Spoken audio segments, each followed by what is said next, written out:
ज्योति। बैठ में नहीं।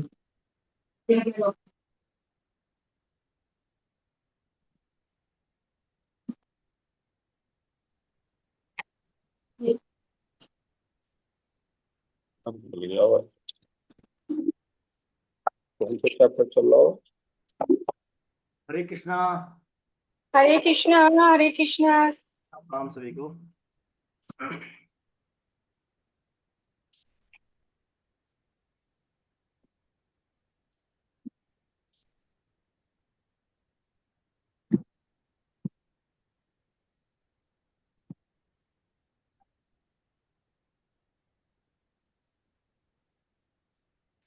हेलो।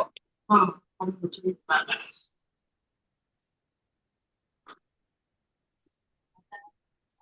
हाँ।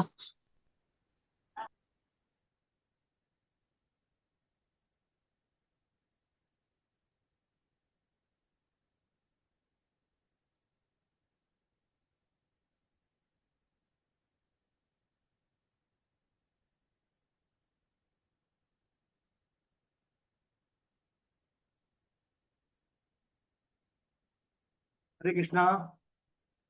जी इंदिरा जी हैं, इंदिरा जी। हाँ जी, हाँ जी भैया जी। जी इंदिरा जी, आप बोले 5 तो बोले स्तुति वाले है ना, शुरुआत करें वसुदेव स्तुति से। हरे कृष्णा। अजोऽपि सन्नव्ययात्मा भूतानामीश्वरोऽपि सन् प्रकृतिं स्वां दिष्टाय सम्भवाम्यात्ममायया यदा यदा हि धर्मस्य ग्लानिर्भवति भारत अभ्युत्थानं धर्मस्य तदात्मानं सृजाम्यहम् परित्राणाय साधूनां विनाशाय च दुष्कृताम् धर्म संस्थापनार्थाय संभवामि युगे युगे जन्म कर्म च मे दिव्य मेवं यो वेत्ति तत्त्वतः त्यक्त्वा देहं पुनर्जन्म नैति मामेति सोऽर्जुन वीतराग्भ्यः क्रोधः मन्मया मामुपाश्रिताः बहवो ज्ञानतपसा पूता मद्भावमागताः। हरे कृष्ण। नहीं है, पढ़ू ये भैया जी। पढ़े, प्रार्थना पढ़े। नहीं है मेरा यह संसार, न है यह मेरे लिए, सभी हैं कृष्ण के, तभी तो प्यारे हैं वे सदा। मेरे तो हैं कृष्ण केवल, दूसरा न कोई, जैसा भी हूँ उन्हीं का हूँ, शरण में हूँ उनकी सदा। सुख दुख नहीं जग में, सिर्फ है परिस्थितियाँ, है सभी प्रसाद प्रभु की, लाओ लगे कृष्ण से सदा। हरे कृष्ण। वसुदेव सुतं देवं कंसे चाणूरमर्दनम् देवकी परमानन्दं कृष्णं वन्दे जगद्गुरुं श्रीकृष्णं वन्दे जगद्गुरुं। नारायण नारायण नारायण।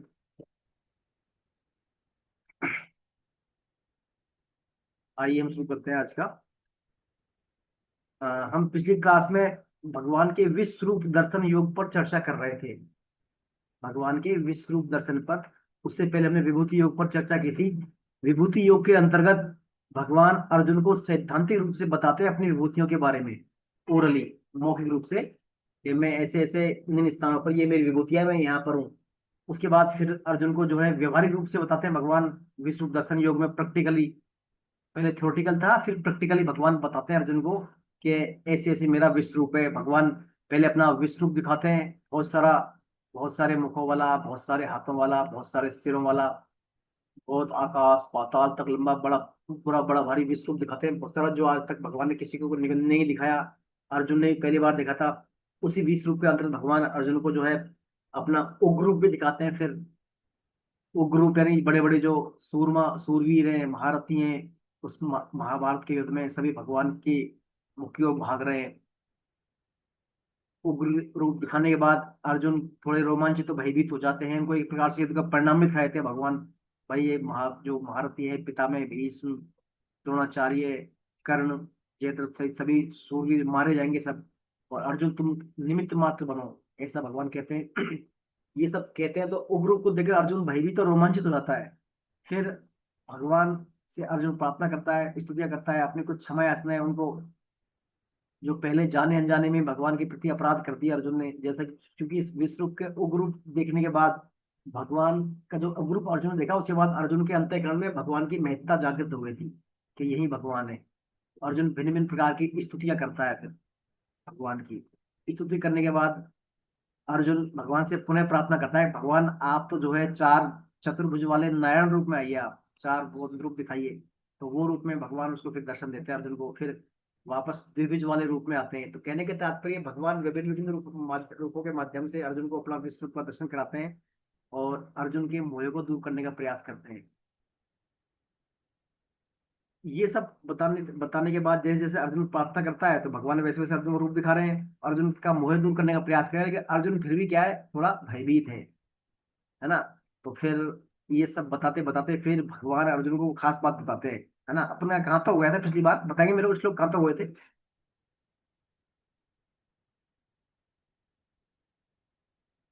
हाँ सर, महेंद्र जी सर, कहाँ तक हुए थे पिछली बार? सर 46 तक हुए थे।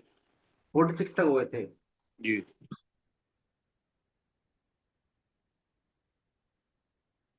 तो 46 तक हो गए थे ना। 46 तक तो यहाँ पर भगवान से जो अर्जुन जो है प्रार्थना कर रहे हैं, आपका भगवान मेरे को चतुर्भुज रूप दिखाइए भगवान, है ना, चतुर्भुज रूप दिखाइए। तो फिर भगवान चतुर्भुज रूप दिखाना प्रारंभ करते हैं। आइए सर, आप ही पढ़ दीजिए 47 श्लोक, आप पढ़ दीजिए महेंद्र जी।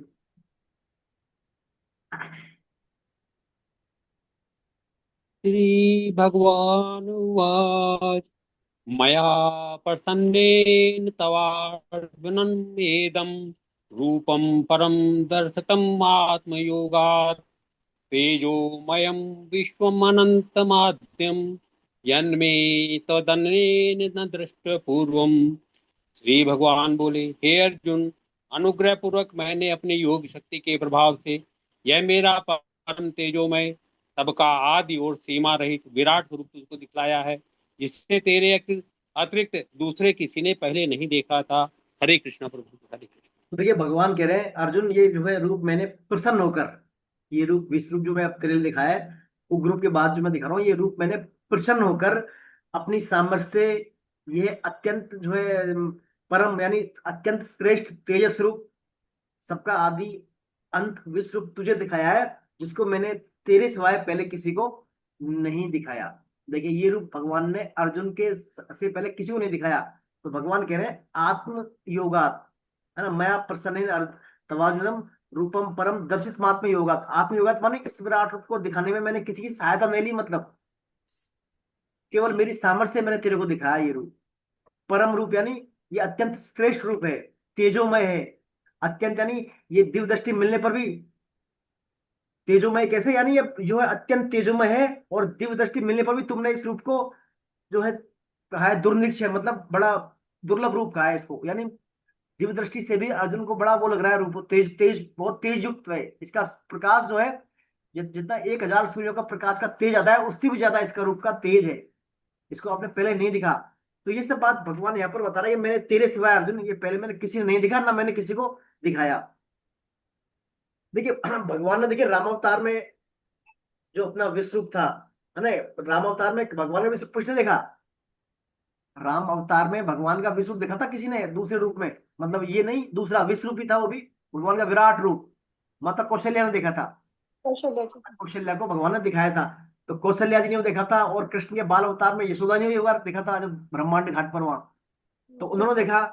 और ऐसे ही कौरवों की सभा में भगवान ने ये जो रूप दिखाया था, जब भगवान शांति दूत बनकर गए थे, तो वहां पर भीष्म, द्रोण, संजय, अर्जुन, विदुर सभी ऋषि थे, सबने था। तो भगवान ने फिर यहाँ पर ही कहा है कि अर्जुन मैंने तेरे को दिखाया है रूप ये। तो यानी भगवान विशेष कृपा करके अपनी सामर्थ्य से ये अर्जुन को दिखा रहे हैं, और किसी को अर्जुन ने ये भगवान ने ये रूप नहीं दिखाया। ऐसा कहने से भगवान का क्या विलक्षण भाव आता है इसमें। विलक्षण भाव क्या आता है कि साधक अपने पर भगवान की जितनी कृपा मानता है, साधक अपने पर भगवान की जितनी जितनी कृपा मानता है, उससे कई गुनी कृपा होती है भगवान की। अर्जुन कृपा तो मान रहा है भगवान की, भगवान आप मेरे को योग समझते हैं तो दिखाइए ना, बार बार प्रवृत्ति कर रहे हैं। तो भगवान जितनी अर्जुन कृपा मान रहा है, उससे कई गुना कृपा भगवान उस पर कर रहे हैं। तो भगवान की जितनी कृपा होती है, उसको मानने की जो सामर्थ्य है वो हमारे में नहीं है।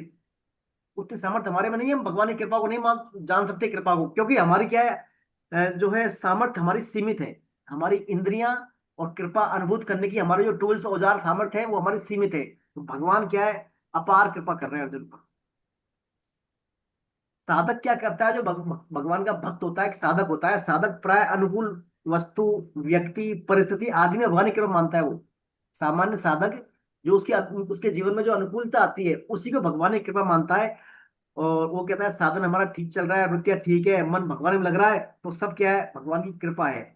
जैसे ही प्रतिकूलता आती है तो फिर साधक क्या है, उसको प्रतिकूलता को भगवान की कृपा नहीं मानता। सच्चे अर्थों में प्रतिकूलता ही भगवान की विशेष कृपा है। ये तो कृपा है भगवान की, वो दया है भगवान की विशेष दया, प्रतिकूलता।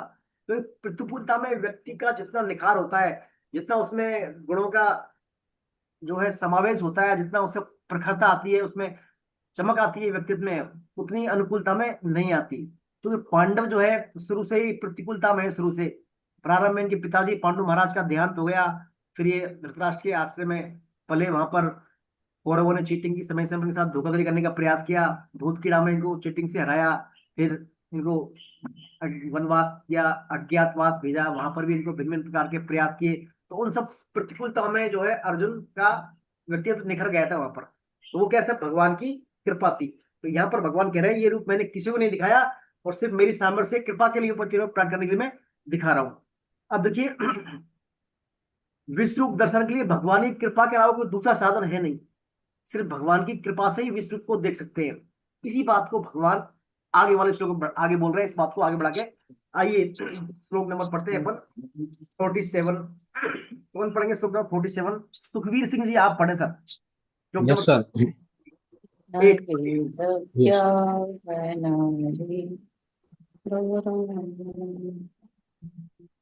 न वेद यज्ञाधैर्न दानैर् न च क्रियाभिर्न तपोभिरुग्रैः एवं रूपः शक्य अहं नृलोके द्रष्टुम त्वदन्येन कुरु प्रवीर।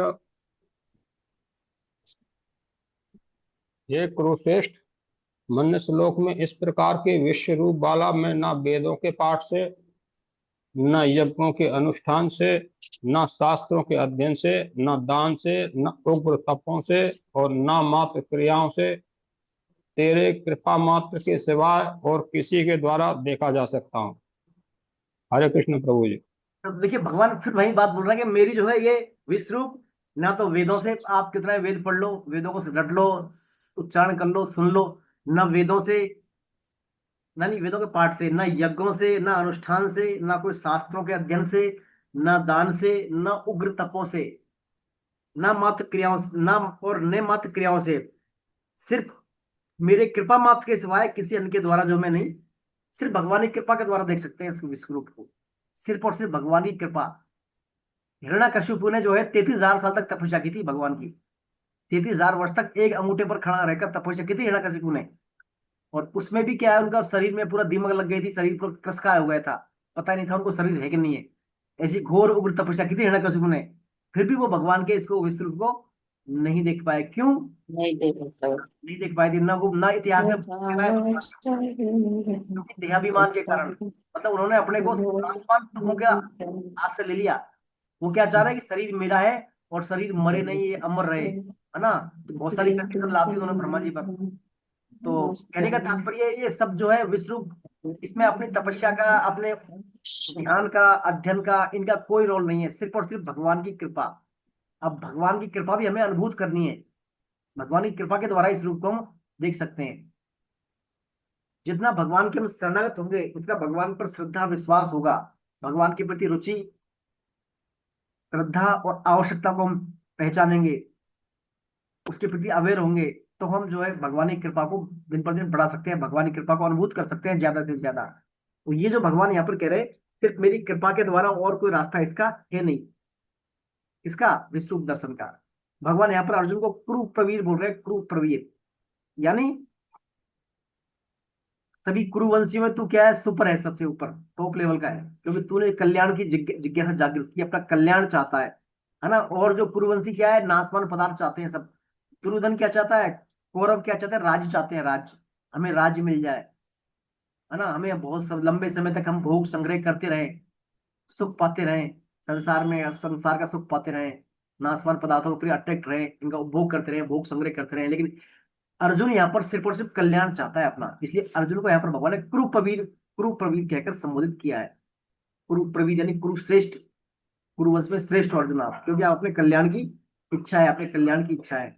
इसलिए भगवान यहाँ पर कृपा वत्सल भगवान कृपा के द्वारा अर्जुन को विश्वरूप का रूप दर्शन करवा रहे हैं। फिर भगवान इस बात को आगे बढ़ा रहे हैं। अगला श्लोक पढ़े,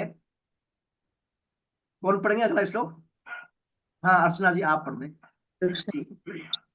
माते व्यथा मा च विमूढ़ भावो दृष्टा रूपम घोरमिदृङ्गमेदं व्यपते भी प्रतिमना त्वं तदेव मे रूपमिदं प्रपश्य। यह मेरा इस प्रकार का उग्र रूप देखकर तुझे व्यथा नहीं होनी चाहिए और विमूढ़ भाव भी नहीं होना चाहिए। अब निर्भय और प्रसन्न मन वाला होकर तू फिर उसी मेरे इस चतुर्भुज रूप को अच्छी तरह देख। हरे कृष्ण प्रभु जी। हरे कृष्ण। देखिए क्योंकि अर्जुन मोहित हो गए थे ना, ग्रुप को देखकर डर गए थे, भगवान आपका परिचय दे, आप कौन है ना, मैं तो आपके वापस चतुर्भुज दर्शन करना चाहता हूँ, आपका सौम्य रूप दर्शन करना चाहता हूँ। तो अर्जुन क्या व्यथित हो गए थे। तो अर्जुन की व्यथा को दूर करने के भगवान कह रहे, इस प्रकार मेरा जो है ग्रुप का देखकर अर्जुन तुझे जो है व्यथा नहीं होनी चाहिए, तुझे डरना नहीं चाहिए, तो इस प्रकार घबराना नहीं चाहिए और विमूढ़ भाव भी नहीं होना चाहिए, यानी विमूढ़ भाव भी नहीं होना चाहिए। अब निर्भय और प्रसन्न मन वाला होकर तो फिर उस मेरे चतुर्भुज रूप को अच्छी तरह से देख ले। यानी भगवान ने अपना जो नारायण स्वरूप चतुर्भुज रूप है, चार हाथ पैर शंख चक्र गदा पद्म लिए हुए जो भगवान है, उस रूप को भगवान यहाँ पर अर्जुन को दिखा रहे हैं। देखिए अर्जुन जो है, अर्जुन तो थोड़ा भयभीत किससे? भगवान के विश्व रूप से, उग्र रूप को देखकर भयभीत है। तो ये भय कब आता है हमारे में? जब हम, आदमी डरता कब है, भयभीत कब होता है? बताइए आप अपने अनुभव से, सब वरिष्ठ अलग हैं। आदमी को भय कब होता है, भयभीत कब होता है आदमी?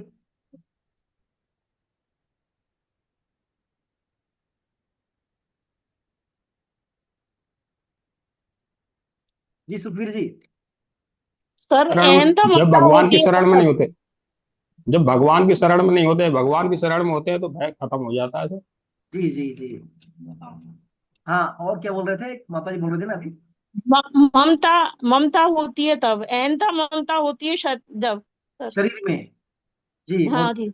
ये भी है। देखिए बेसिक कंसेप्ट तो यही है। हम शरीर को मैं मेरा मानेंगे ना, तो भयभीत भय आएगा हमारे अंदर, डर आएगा कि मेरा शरीर, बस सबसे बड़ा भय यही तो है शरीर का। अपन इस शरीर को अपना नहीं माने भैया, फिर डरेंगे किससे अपन? फिर कोई डर नहीं है, किसी से नहीं डरेंगे। तो बेसिक कंसेप्ट है शरीर के प्रति ममता और अहमता। ममता यानी शरीर मेरा है, अहमता यानी मैं शरीर हूं, तो मैं शरीर और यह मेरा शरीर। अहमता ममता आते ही फिर हम क्या है, हमारे अंदर बीमारियां शुरू होती हैं फिर। यानी हम शरीर की रक्षा करने का, बाहर शरीर का डर हमारा, इसका भोग संग्रह सुविधाएं बनी रहे हमारा, ऐसा भाव आएंगे तो फिर हमारे क्या, भगवान से विमुख होते चले जाते हैं हम, है ना। तो यहाँ पर अर्जुन का ये कहीं ना कहीं ये भाव आ गया नासवान अपने शरीर के प्रति कि मेरा शरीर है, उग्र पे डर गया अर्जुन। अभी डरा था कि मेरा शरीर क्या होगा, कि अच्छे अच्छे सूरवीर जो है जा रहे हैं भगवान के, तो मेरा क्या होगा, फिर मेरे को न मार जाए, मेरे से भगवान नाराज ना हो जाए, मैंने तो बहुत अपराध किया इनके प्रति, नाम लिया है इनका, अपराध उठते बैठते बहुत सारे किए हैं। ऐसा विमूढ़ भाव आएगा तो अर्जुन को भगवान यह अवेयर कर रहे हैं, अर्जुन तुझे वो है व्यथा में इस भाव से डरना नहीं चाहिए, है ना, डरना नहीं चाहिए तेरे को, क्योंकि अहमता ममता वाला भाव नहीं आना चाहिए। स्वामी जी बताते हैं भगवान हमारे सामने किसी भी रूप में आ जाए ये उनकी मर्जी है ना। सुंदर पुष्प हो या खिले हुए पुष्प हो या उनमें सुगंध आ रही हो, वह भी भगवान का रूप है। और जैसे मांस हड्डियां मेला दुर्गंध आ रही हो, तो वह भी भगवान का रूप है। कोई पाप कर रहा है, अन्याय कर रहा है, तो वो भी भगवान की लीला है ना। ये सब है, भगवान को सब हर जगह भगवान का ही दर्शन करना चाहिए। भगवान चाहे वारा रूप में आए, स्वरूप वारा रूप में है, तो स्वरूप वाला जो वारा रूप में आए तो भी भगवान क्रिया करते हैं। अर्थात भगवान जो है हर जगह हमको भगवान की विभूतियां और भगवान का दर्शन करना चाहिए। जो भी हमें विलक्षणता दिखे, स्पेशलिटीज दिखे, चाहे वो नकारात्मक सेंस में हो चाहे सकारात्मक सेंस में हो, वो कहीं ना कहीं वो भगवान की विभूति है। जो भी विलक्षणता, भगवान ने कहा था ना, जो भी विशेषता विलक्षणता अलग हटके चीज दिखे, उसको आप मेरी विभूति मानो आप, यानी मैं ही हूं वहां पर, है ना। चाहे उग्र रूप में आए भगवान, सौम्य रूप में आए, कैसे भी आए, हर जगह भगवान को देखे वहां पर, है ना। तो वो भगवान ने पहले बात भी बताई, तो भगवान कहना चाह रहे हैं अर्जुन तेरे को मैं चाहे उग्र रूप में हूँ चाहे विश्व रूप में कैसा हूं, इसमें था नहीं करनी चाहिए और मूर्खता को प्राप्त नहीं होना चाहिए। हर जगह भगवान के समता में रहेगी, मतलब समता वाली बात कह रहे हैं, भगवान सम रहे हम, है ना। ना तो बहुत हर्षित हो जाए युद्ध का परिणाम देख के, जैसे अर्जुन हो गए थे बहुत रोमांचित हो गए युद्ध का परिणाम देख के, और ना वो रूप देख के आप जो है बहुत ही शोक में आए, है ना। देखिए शास्त्रों में आता है, स्वामी जी कहते हैं 4 प्रकार के व्यक्तियों को जो है भगवान प्राप्ति कठिन है। एक तो बहुत ज्यादा विद्वान हो, बहुत ग्रेट लर्न पर्सन, विद्वान हो, बुद्धिमान हो, बहुत धनवान हो, या कोई बहुत रोगी हो, रोगीग्रस्त हो, शोकाकुल हो। ऐसे व्यक्तियों की तुलना में साधारण व्यक्तियों को भगत प्राप्ति शीघ्रता से हो जाती है। बहुत ज्यादा ज्ञानवान हो या धनवान हो, उसको भी दुर्लभता आती है, बातों को अपने दिलो जहन में घर करने में उसको बड़ी कठिनाई आती है अपनी विद्वता के कारण। धनवान व्यक्ति को अपने अहंकार के कारण आसानी से शास्त्रों की संतों की बातों को नहीं पचा पाता वो। ऐसे ही कोई मान लीजिए बहुत ज्यादा रोगी पुरुष है, उसको शरीर के उसमें लगा उलझा हुआ है, वो भी क्या है आसानी से भगवत प्राप्ति कठिन, और ऐसे कोई शोक में है, बहुत ज्यादा शोकग्रस्त है, वो भी क्या है बातों को नहीं कर पाता है जो। तो इन 4 व्यक्तियों के अलावा साधारण व्यक्ति है, ज्यादातर साधारण व्यक्ति रहे उनको भगवत प्राप्ति आसानी से हो गई है। जैसे शबरी थी, शबरी, सबरी को देखिए आप, साधारण थी बिल्कुल, ज्यादा ज्ञान नहीं था, न ज्ञानवान थी, न विद्वान थी, निरक्षर थी, उसको भगत प्राप्ति हो गई थी, है ना। रावण कितना विद्वान था, ग्रेट लर्न पर्सन था रावण, उन्होंने क्या है पूरा रावण के शास्त्रों का ज्ञान, पूरा पंडित था वो। भगवान स्वयं जो है उसको अपने उसके लिए बुलाया था। अब वहां पर रामेश्वरम में ऐसा वाल्मीकि रामायण में आता है, पंडितों के लिए इतना बड़ा ये पंडित थे, विद्वान पंडित था रावण। तो वो भी क्या है कहीं ना कहीं अपने अहंकार के कारण आसानी से भगवत प्राप्ति नहीं कर सकते। तो कहने का तात्पर्य भगवत प्राप्ति में हमें हर जगह भगवान को देखना है, हर जगह, चाहे अच्छा हो बुरा हो, जो भी लक्षणता है सबको भगवान का स्वरूप मानना चाहिए। तो ये यहाँ पर भगवान बताना चाह रहे हैं। आइए श्लोक नंबर 50 पढ़ते हैं। अब तक ये सब बात होने के बाद अब संजय जो है बता रहे हैं धृतराष्ट्र को, भैया महाराज जो है भगवान ने पहले विश्व रूप दिखाया, उपरूप दिखाया, फिर चतुर्रूप दिखाया, और अर्जुन से कह रहा है अर्जुन तुम मत डर। ये सब बातें संजय धृतराष्ट्र को बता रहे हैं। आइए श्लोक नंबर 50 पढ़े। रजनी जी आप पढ़े श्लोक नंबर 50। सर मैं पढ़ूं? हाँ कौन पढ़ दें हरे संतोष कृष्ण। पढ़े हरे आप। कृष्ण प्रभु जी। संजय उवाच इत्यर्जुनं वासुदेवस्तथोक्त्वा स्वकं रूपं दर्शयामास भूय आश्वासयामास च भीतमेनं भूत्वा पुनः सौम्य वपुर्महात्मा। वासुदेव भगवान ने अर्जुन से ऐसा कहकर फिर उसी प्रकार से अपना देव रूप, विष्णु रूप या चतुर्भुज दिखाया, और महात्मा श्री कृष्ण ने पुनः सौम्य रूप, द्विभुज मानुष रूप होकर इस भयभीत अर्जुन को आश्वासन दिया। हरे कृष्णा प्रभु जी। हरे कृष्ण। तो देखिए अब संजय वही बात धृतराष्ट्र को बता रहे हैं। तो ये सब क्या देखिए भगवान की कृपा के बारे में बताना चाहते हैं संजय, कि भगवान देखिए अर्जुन पर कृपा कर रहे हैं। पहले तो विश्व रूप उग्र रूप दिखाया, फिर अब चतुर्भुज रूप दिखा रहे हैं भगवान ना। तो ये सब अर्जुन का इसमें कोई नहीं है योग्यता वाली बात कि अर्जुन साहब बहुत ज्यादा महारथी है, वीर है, सिर्फ भगवान की कृपा कर रहे हैं। अर्जुन कृपा का अनुभूत कर रहे हैं, भगवान की कृपा के समक्ष नतमस्तक है, अब भगवान के समक्ष शरणागत है अर्जुन। तो भगवान क्या कृपा की बारिश कर रहे हैं अर्जुन पर, क्योंकि अर्जुन देख रहा है भगवान को, विष्णु को देख रहा है, विभूतियों को सुना है ना। विभूतियों को सुनने के बाद जिज्ञासु देखने की। तो कहने का तात्पर्य है हम भी भगवान की विभूतियों का मानसिक स्मरण करें, चिंतन करें, मनन करें। हर जगह भगवान है ना। तो ये सब चिंतन स्मरण मनन आदि करके हम भी भगवान को क्या है कृपा को बढ़ा सकते हैं, भगवान की कृपा का अनुभूत कर सकते हैं। जब तक हम हमारे भगवान का स्मरण नहीं करेंगे, हमारा मन बुद्धि को भगवान में पुरुष नहीं करेंगे, तब तक भगवान की कृपा का प्रकट कैसे होगा? बिल्कुल नहीं होगा जब तक मन बुद्धि को भगवान में नहीं लगाएंगे, है ना। सबसे महत्वपूर्ण बात है मन बुद्धि और हम स्वयं लग जाए भगवान में, बस तो भगवान की कृपा होना फिर शुरू होती है। खाली पूरा अभ्यास कर लें या हम बातें कर लें सुन लें उनसे है, जब तक हम अपने आप को भगवान को समर्पित नहीं करते, है ना, जैसे अर्जुन कर रहा है यहाँ पर। तो वो मैं आप जैसा कह रहे हैं वैसा ही है, मैं आपके शरणागत हूँ, है ना।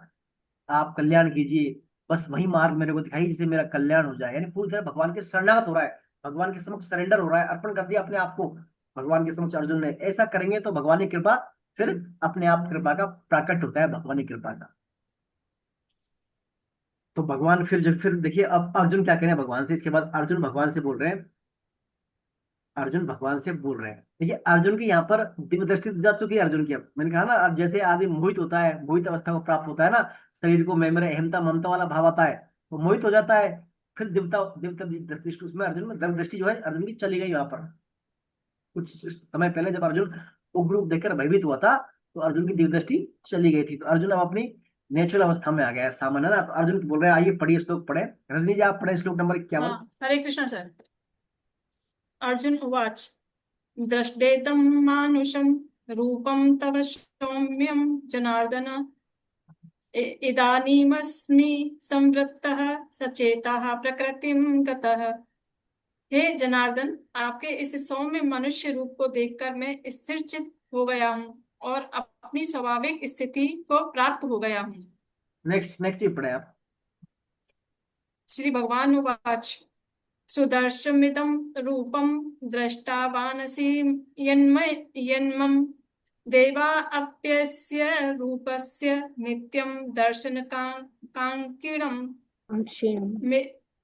मेरा यह जो चतुर्भुज रूप तुमने देखा है, इसके दर्शन अत्यंत ही दुर्लभ हैं। देवता भी इस रूप को देखने के लिए नित्य लालायित रहते हैं। देखिए भगवान क्या कह रहे हैं, मेरा जो चतुर रूप है ना, इसको देखने के लिए देवता भी लालायित रहते हैं। देवता भी इस रूप का दर्शन करने के लिए लालायित रहते हैं। जो अर्जुन आपने ये देखा है मेरा चतुर रूप, भगवान ने यहाँ दिखाया है। देखिए देवता जो है, भगवान ने यहाँ पर देवता उल्लेख किया है ना। देवता उल्लेख किया है क्योंकि देवता हमसे ऊपरी अवस्था में होते हैं, उच्च लोग होते हैं देवता हमसे, है ना, अपने पुण्य कर्मों के कारण। तो देव क्या है, देवता भी क्या है, वहां पर भोग करते हैं अपने देवलोक में। और जैसे उनका भोग खत्म होता है वापिस वो मृत्यु लोक में आ जाते हैं, है ना। तो यहाँ पर देवताओं के बारे में इसलिए क्या है भगवान ने, क्योंकि देवताओं का जो क्या है प्रमुख लक्ष्य है भोग, और बाकी दूसरा जो गुण सेकेंडरी है, भगवत दर्शन करना और सब सेकेंडरी लक्षण है ना। तो भोग भोगना ही देवताओं के लिए प्रधान है। तभी तो वो क्या, देखिए देव योनि को भोग योनि कहते हैं। मनुष्य योनि के अलावा जितनी भी योनियां हैं सब भोग योनियां हैं। सिर्फ अरे मनुष्य योनि अब इतनी बार भी चर्चा की थी। गॉड मनुष्य मतलब क्या है प्रभु जी? गॉड का मतलब भोग और टच। गॉड मतलब सेकेंडरी, प्राइमरी और सेकेंडरी, भाई हमारे लिए प्राथमिक बात यह है, ये सेकेंडरी बात है। तो प्राइमरी बोलते हैं प्रमुख और सेकेंडरी बोलते हैं गौण, है ना। सेकेंडरी चीज हमारे लिए प्राइमरी वो और सेकेंडरी वो। सेकेंडरी हो गया गौण और प्रमुख हो गया प्राइमरी। तो सेकेंडरी चीज हो गया देवता के लिए भगवत दर्शन, प्राइमरी हो गया क्या भोग, है ना। तो मनुष्य योनि के अलावा सभी भोग योनियां हैं। तो मनुष्य देवता भी क्या है, मनुष्य होने के लिए तरसते हैं। तो भगवत दर्शन तो अनन्य इच्छा से होते हैं, लेकिन देवताओं को अभिमान रहता है कि हम ऊंचे पद पर है, हम क्या है मनुष्यों से उच्च पद पर है।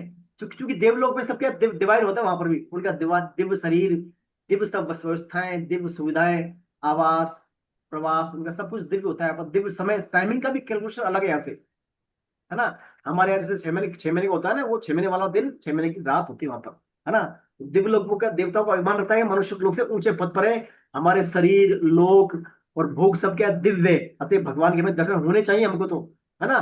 तो वो अपने इस बल पर दर्शन करना चाहते हैं, लेकिन भोग संग्रह की रुचि उनकी जोगी तो बनी रहती है। तो इसलिए उनको भी क्या भगवान के दर्शन दुर्लभ है, नहीं कर पाते भगवान के दर्शन, है ना। और मनुष्य को क्या है सहज है दुर्लभ दर्शन मनुष्य कर सकता है अपनी अनंतता भक्ति के अभाव के द्वारा, क्योंकि मनुष्य कर्म योनि है, प्राइमरी रूप से कर्म योनि है। अब देखिए ये सब बात अर्जुन सुन रहा है, यहाँ पर सब बातें बता रहे हैं अर्जुन को भगवान, है ना। जो है इसको देवता नहीं दे, देवता भी तरसते हैं, मैंने मेरी कृपा से दिखाया है। अब भगवान वास्तविक इसलिए बोलते हैं कि इसमें अर्जुन तेरा क्या योगदान है मेरे रूप देखने में, क्या तेरा कोई योगदान है, और है तो क्या योगदान है, और दिख रहा है तो फिर किस वजह से देख रहा है, कैसे देख सकता है, वो सब बातें भगवान शॉर्ट रूप बता रहा है। आइए श्लोक नंबर 53 और 54 पढ़े। भारती जी आप पढ़े श्लोक नंबर 53 और 54।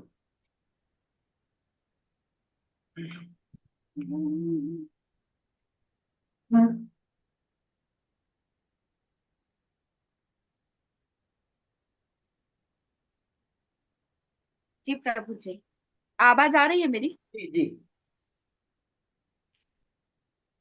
नाहं वेदैर्न तपसा न दानेन न चेज्यया शक्य एवं विधो द्रष्टुं दृष्टवानसि मां यथा भक्त्या त्वनन्यया शक्या अहमेवं विधोऽर्जुन ज्ञातुं द्रष्टुं च तत्त्वेन प्रवेष्टुं च परन्तप। जिस प्रकार तुमने मुझे देखा है, इस प्रकार का चतुर्भुज रूप वाला मैं ना तो वेदों से न तप से, न दान से और न यज्ञ से ही देखा जा सकता हूँ, परंतु हे शत्रुतापन अर्जुन, इस प्रकार चतुर्भुज रूप वाला मैं केवल अनन्य भक्ति से ही तत्व से जानने में और सकार रूप से देखने में तथा प्रवेश प्राप्त करने में शक्य हूँ। हरे कृष्ण। तो देखिए भगवान ने यहाँ पर अब अर्जुन को सही बात बता दी। वही पहले जो मैंने अभी दो तीन श्लोक पहले पढ़ा था ना वेद ना मैं वेद से ना तप से, है ना, तो वही बात इसमें है। उससे मिलती जुलती बात है कि मेरा जो चतुर्भुज वाला रूप है, पहले तो विश्व रूप के संदर्भ में बात कही थी भगवान ने, अब चतुर्भुज वाला रूप के लिए कह रहे हैं कि ये जो है ना तो वेदों के अध्ययन से, ना तप से, ना दान से, ना यज्ञ से संभव ही नहीं है रूप देखना चतुर्भुज रूप। किससे? सिर्फ और सिर्फ अनन्य भक्ति से। अनन्य भक्ति से, अनन्य भक्ति से क्या होगा? हम भगवान को जान भी सकते हैं साकार रूप से, देख भी सकते हैं और भगवान में प्रवेश भी कर सकते हैं। यानी भगवान को जान सकते हैं, भगवान को मान सकते हैं और भगवान के दर्शन भी कर सकते हैं। तीनों काम कर सकते हैं। किससे? अनन्य भक्ति से, यानी अनंता। सिर्फ एक ही आश्रय हो भगवान का, सिर्फ और सिर्फ भगवान का आश्रय एक ही हो, यानी भगवान को जान भी सकते हैं हम, भगवान को देख भी सकते हैं और भगवान के लोक में प्रवेश भी कर सकते हैं। तीनों काम सिर्फ भक्ति से कर सकते हैं। बाकी कर्म योग और ज्ञान योग में दो ही बात होती है। क्या क्या?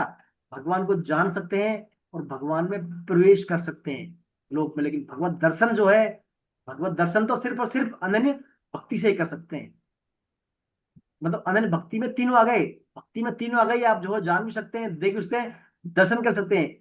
बाकी दर्शन वाला मामला दोनों में नहीं है। उनमें आप जो है निराकार या ज्ञान मार्ग के उपासक है तो दर्शन नहीं हो सकते भगवान के। भगवान के में समा जाएंगे, भगवान के धाम को प्राप्त हो जाएंगे आप, लेकिन भगवान के दर्शन नहीं कर सकते सिर्फ अनन्य भक्ति से। यहाँ पर अनन्य भक्ति से, तो देखिए अनन्यता का ये महत्व है। भगवान से अनन्यता का मतलब सिर्फ और सिर्फ भगवान का आश्रय हो, हमेशा मन बुद्धि से भगवान का चिंतन रहे, हमारा एक भी क्षण हमारा भगवान की विस्मृति में न जाए, सिर्फ और सिर्फ भगवान का आश्रय हो हमारे लिए।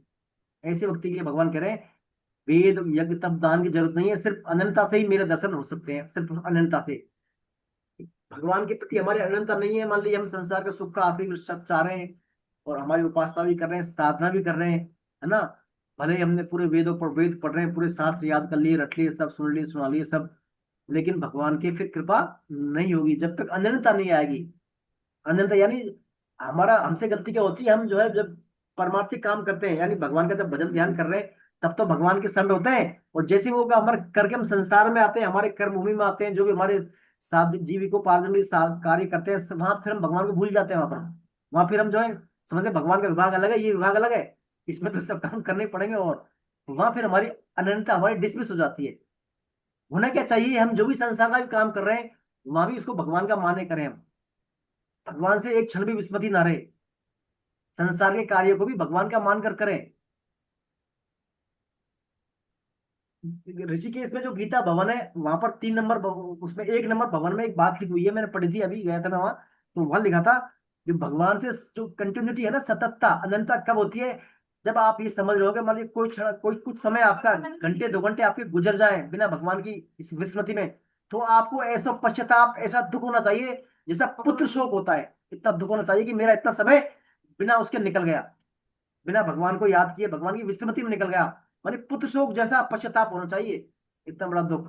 तो वो है भगवान का प्रति अनन्यता, है ना, अनन्यता। तो उस अनन्यता से भगवान की कृपा होती है, भगवान के दर्शन अनन्यता से होते हैं, है ना। इनमें कोई अपना शास्त्रों का अध्ययन का इनका ज्यादा इतना महत्व है नहीं। ये बात भगवान यहाँ पर कह रहे हैं। ये सब बात बताने के बाद अब देखिए, अब ये बात भगवान ने अर्जुन से कही कि अनन्यता के बिना जो है मैं, अनन्यता से मेरे को जानना देखना प्राप्त करना संभव है। अब भगवान की अनन्यता कैसे आए, भगवान की अनन्यता हमारे जीवन में कैसे आए, तो उस अनन्यता के लिए भगवान यहाँ पर अब तरीके बता रहे हैं, उसका रास्ता बता रहे हैं अगले श्लोक में 11.55।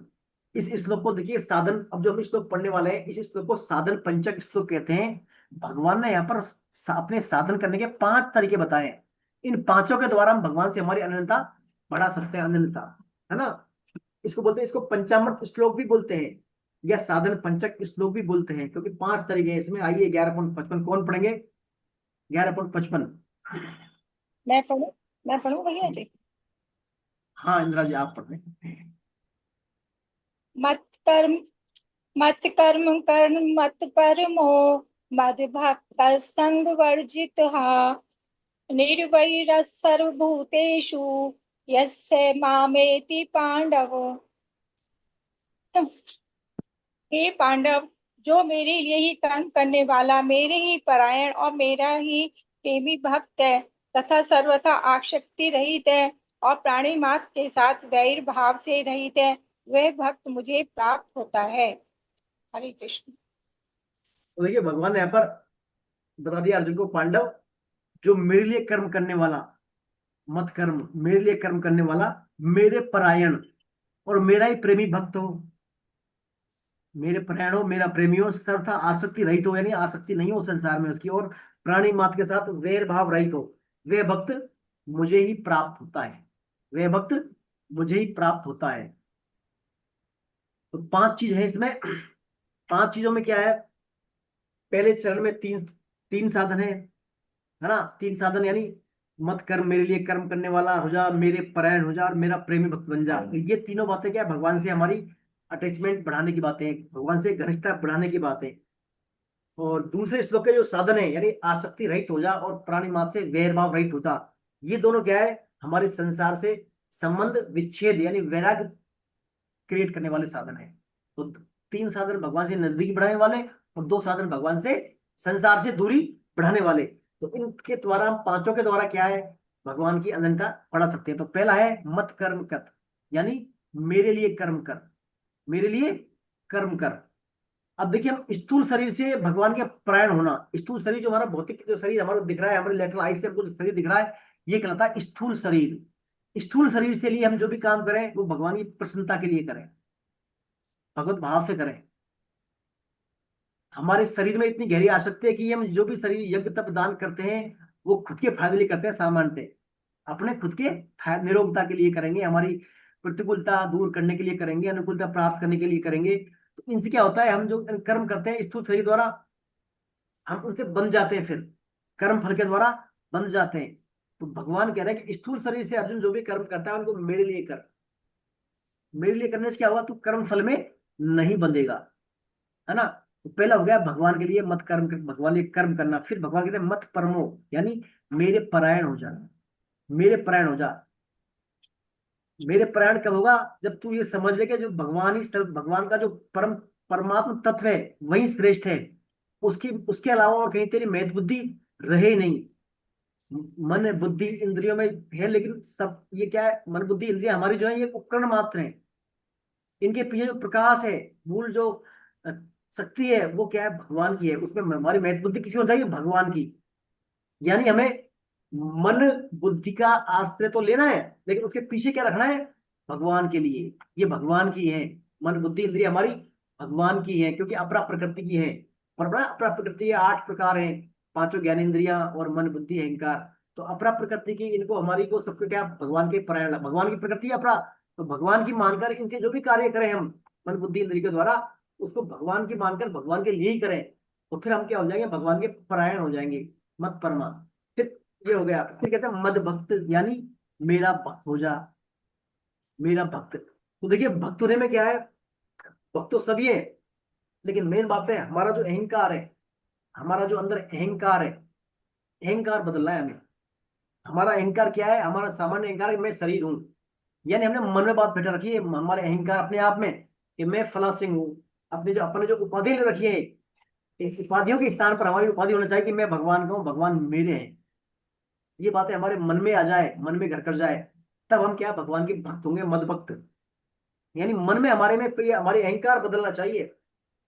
जैसे मान लीजिए हम विवाहित हैं, तो आधी रात को उठा के कोई पूछेगा आप क्या, आर यू मैरिड, हाँ मैं विवाहित हूँ, क्योंकि हमारी बात हमारे मन में बैठी हुई है कि मेरी पति है, वो है, पत्नी है, बच्चे हैं, परिवार है। ये हमारी बात याद थोड़ी करिए, हमने बुद्धि अभ्यास थोड़ी किया बार बार इसका कि मैं विवाहित हूँ या परिवार वाला हूँ। ये बात हमारे मन में बैठ गई एक बार, विवाह होने के बाद हमने मान लिया, भाई हमने बात मान ली कि साहब मैं विवाहित हो गया। ऐसे ही हम मान ले बात को के, अब वो उससे हम कभी पूछे उस व्यक्ति से, होश में पूछे, आवाज में, रात में, दिन में, जब भी, हाँ मान लेगा वो एक बार, हाँ मैं विवाहित हूँ। ऐसे ही भगवान की जो बात है, मैं भगवान का, भगवान मेरे, ये बात हमारे अहंकार में बैठ जाए कि मैं सिर्फ भगवान का हूँ, भगवान मेरे हैं, तो फिर वो क्या है, मद भक्त कहलाएगा, यानी भगवान का भक्त हो जाएगा। फिर मन से मानने पर, ये नहीं ऊपरी तौर पर सुबह शाम कर लिया फिर दिन भर और कुछ, है ना, ये मत मत परायण, तो मन मम जो है, मत कर्मकृत, मत परायण, मत परमो और मद भक्त, इस प्रकार हम भगवान को फिर भगवान के संग वर्जित है। चौथा आता है चरण संग वर्जित, यानी जो भगवान के अलावा जो और नाशवान पदार्थ हैं, संसार पदार्थ किसे बोलते हैं, संसार को, नाशवान चीजों से सब का संग वर्जित, यानी नाशवान पदार्थों में आसक्ति मत रखो आप, है ना। असंगत रहिए, संसार से असंगत रूपी शस्त्र के द्वारा छेदन करके, भगवान कहेंगे आगे, तो नाशवान पदार्थों का संख्या मत कीजिए आप। तो इसके लिए भगवान तरीका बताते हैं, आप भक्तों का संग करें, एसोसिएशन आपका भक्तों का हो, नाम जप करें, स्वाध्याय करें, है ना, भगवत गीता का प्रचार प्रसार करें, पाठ पठन करें भगवत गीता का, ये सब काम करेंगे तो आपका स्वतः ही क्या है, संग वर्जित है, यानी संसारिक प्राणों से संगत आपकी धीरे धीरे कम हो जाएगी, संसारिक लोगों से, है ना। जो जो भगवान से विमुख है, जो प्राणी भगवान से विमुख है, उनकी संगति आपकी धीरे धीरे छूटती जाएगी। देखिए जितना ज्यादा भगवान का जप करेंगे, उतने ज्यादा हमारे अंदर का जो कलमश है, हमारी चेतना पर, हमारे मन पर, हमारे अहंकार पर जो ये जमी हुई है धूल, कलमश जमी हुई है, वो धूल क्या है, जितना ज्यादा भगवान का नाम जप करेंगे उससे वो छट जाती है। तो ज्यादा ज्यादा भगवान नाम जप करेंगे हम, तो स्वतः ही क्या है, हमारा संग वर्जित है, यानी संसारिक लोगों से, कामी लोगों से हमारा जो है संबंध धीरे धीरे दूर होता चला जाएगा। देखिए दो तरह के साधन होते हैं, एक तो होता है निषेधात्मक साधन, एक विधेयी शासन। विधेयात्मक शासन में तो क्या हमें करना पड़ता है, और निषेधात्मक शासन, निषेध वाला शासन में क्या है, हमें छोड़नी है बुराइयां। जैसे मान लीजिए दो बातें, एक तो आप किसी की अच्छाई करें, सबके लिए भलाई करें, अच्छा अच्छा काम करें, तो ये क्या हो गया, विधेयात्मक साधन, है ना। दूसरा है आप किसी का बुराई मत करो, बस आपको अच्छा करने की जरूरत नहीं, आप तो बुरा मत करो बस। तो बुरा नहीं करेंगे तो अच्छा स्वतः ही होगा फिर, है ना। तो किसी का बुरा नहीं करेंगे तो ये क्या होगा, निषेधात्मक साधन। तो शास्त्र में आता है विद्यात्मक साधन की तुलना में निषेधात्मक साधन ऊंची चीज, साधन ऊंची चीज है ना। आपको करने की जरूरत नहीं है, बस आपको जो नहीं करना है वो मत करो बस, बाकी अपने आप फिर हो जाएगा। तो संग वर्जित यही बात है, जितना भगवान का आश्रय लेंगे स्वतः ही हमारा संग वर्जित होता चला जाएगा। फिर आता है निर्वैर सर्वभूतेषु, यानी सभी प्राणियों से वैर भाव रहित, है ना। क्योंकि सभी प्राणी भगवान की पराशक्ति है, भगवान की परा प्रकृति, जो सभी प्राणियों में आत्मा है वो भगवान की है। तो सभी प्राणियों से क्या, वैर भाव रहित रहे, वैर ना करें किसी से, द्वेष ना करें किसी से, यानी सर्वभूत हिते रथा, सभी प्राणियों के हित में हम लगे रहे। प्राणी मात्र की आत्मा भगवान है, इसलिए किसी को भी हम बुरा ना समझें। हर व्यक्ति अपने स्वभाव के वश होकर क्रिया प्रतिक्रिया दे रहा है, आगे हम पढ़ेंगे इसमें ना। तो क्या है, सभी में सर्वभूत हित, सभी में प्रति हमें क्या है, वैर भाव नहीं रखना, वैर भाव नहीं रखना। तो देखिए एक तो है वैर भाव नहीं रखना, किसी से हम ध्यान रखें, या हम किसी का बुरा ना करें बिल्कुल, तो स्वतः अच्छा होगा फिर, है ना। किसी का बुरा ना करें, हम तो यही समझे, आप किसी का बुरा ना करें, बुरा नहीं करेंगे स्वतः ही अच्छा होगा, और उनका जो है निर्वैर सर्वभूतेषु वाली बात फिर वह अपने प्रैक्टिकल में हो जाएगी। यानी किसी से हमारा भला बुरा भाव नहीं रखना है, बुरा भाव नहीं रखना है। तो ये 5 काम करेंगे हम, क्या क्या, पहला मत कर्म कृत, भगवान के लिए कर्म करेंगे हम, शरीर के द्वारा जो भी कर्म करेंगे भगवान का मानकर भगवान के लिए करेंगे। मत परमो, यानी भगवान के परायण होना है, नैतिक बुद्धि हमारी भगवान में रहनी है। मद भक्त, यानी भगवान हमारी जो अहमता है उसमें मैं भगवान का, भगवान मेरे, ये बात को धारणा से बिठा लेंगे।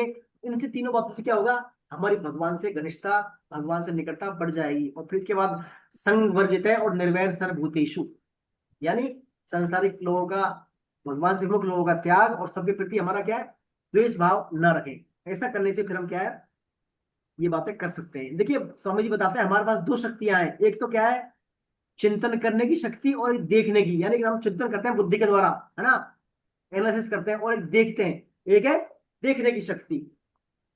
तो इनमें जो चिंतन करने की शक्ति है हमारी, इसके द्वारा इसको तुम क्या भगवान की विभूतियों में लगा दें।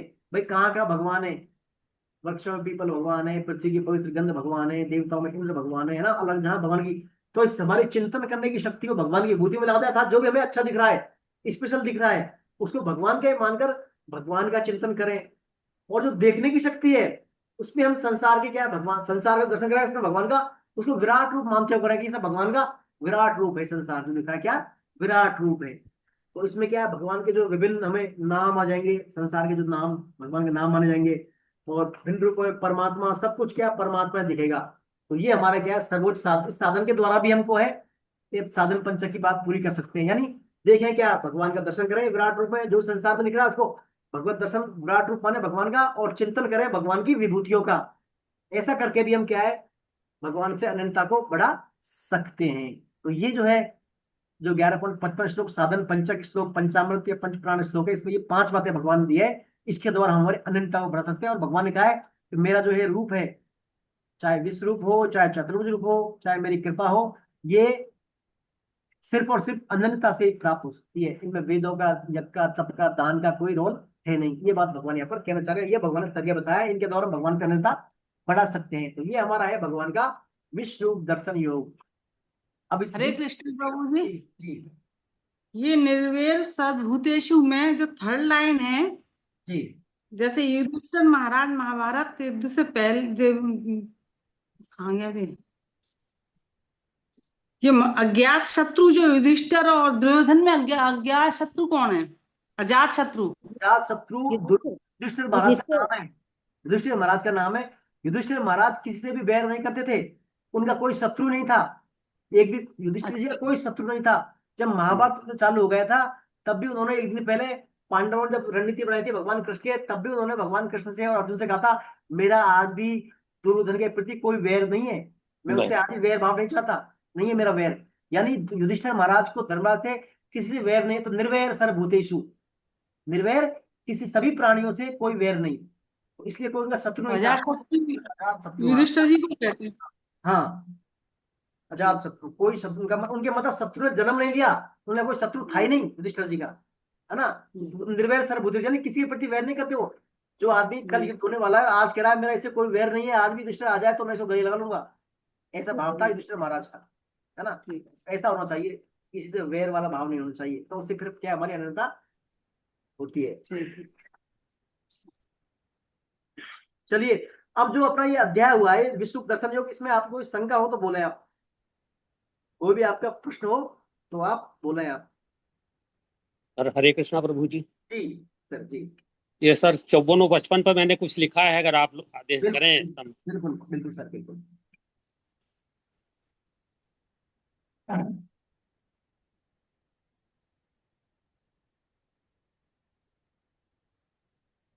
सभी वैष्णव और भक्तों के चरणों में प्रणाम करते हुए, अपने आचार्य जी को प्रणाम करते हुए 54वें श्लोक में हम प्रवेश करते हैं कि अनन्य प्रेम, कि केवल भगवान में अनन्य प्रेम हो जाने पर अपने मन, इंद्रिय और शरीर, धन जन और आदि सर्वस्व को भगवान का मानकर भगवान के लिए, भगवान की सेवा में ही सदा लगा देना ही अनन्य भक्ति है।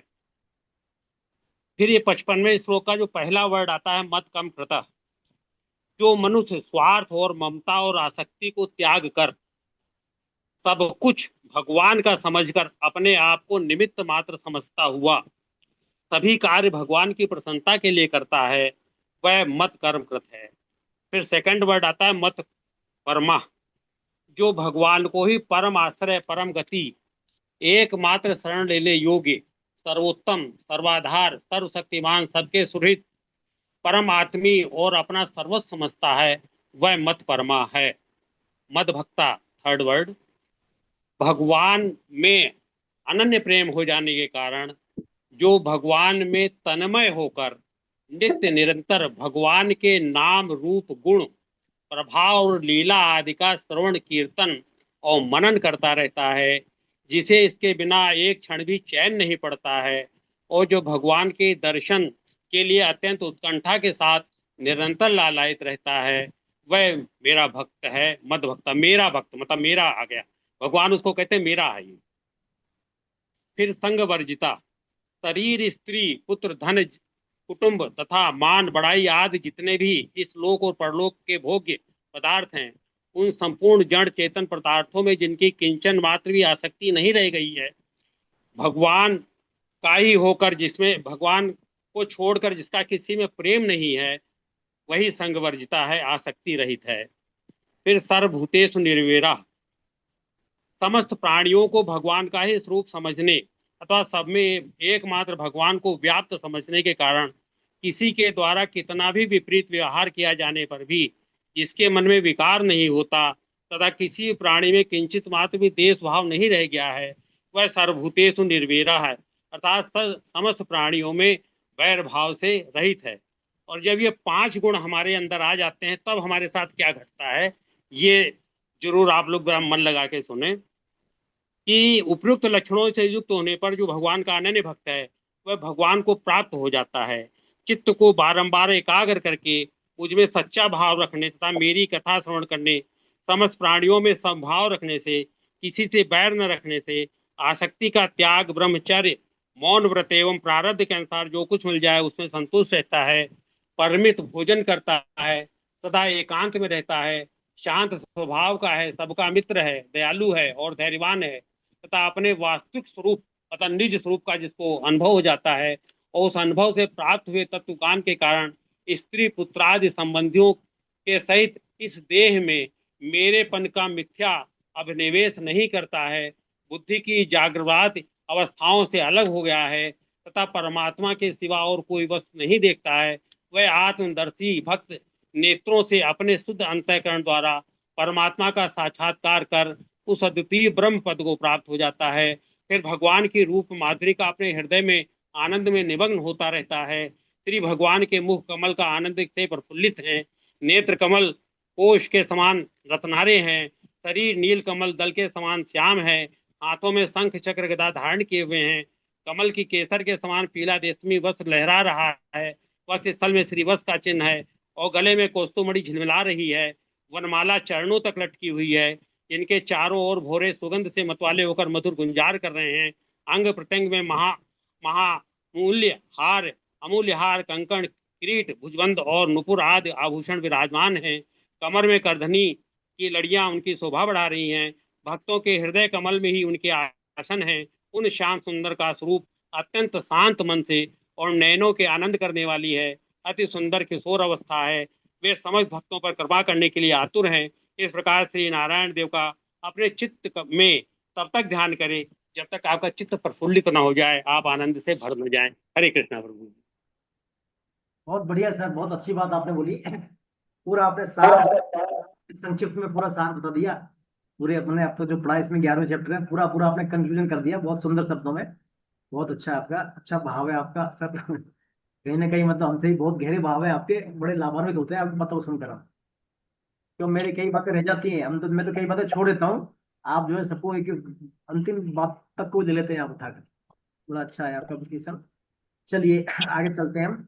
और कोई कुछ बोलना चाहेंगे, किसी के मन में कोई भाव हो इस विश्व दर्शन को लेकर?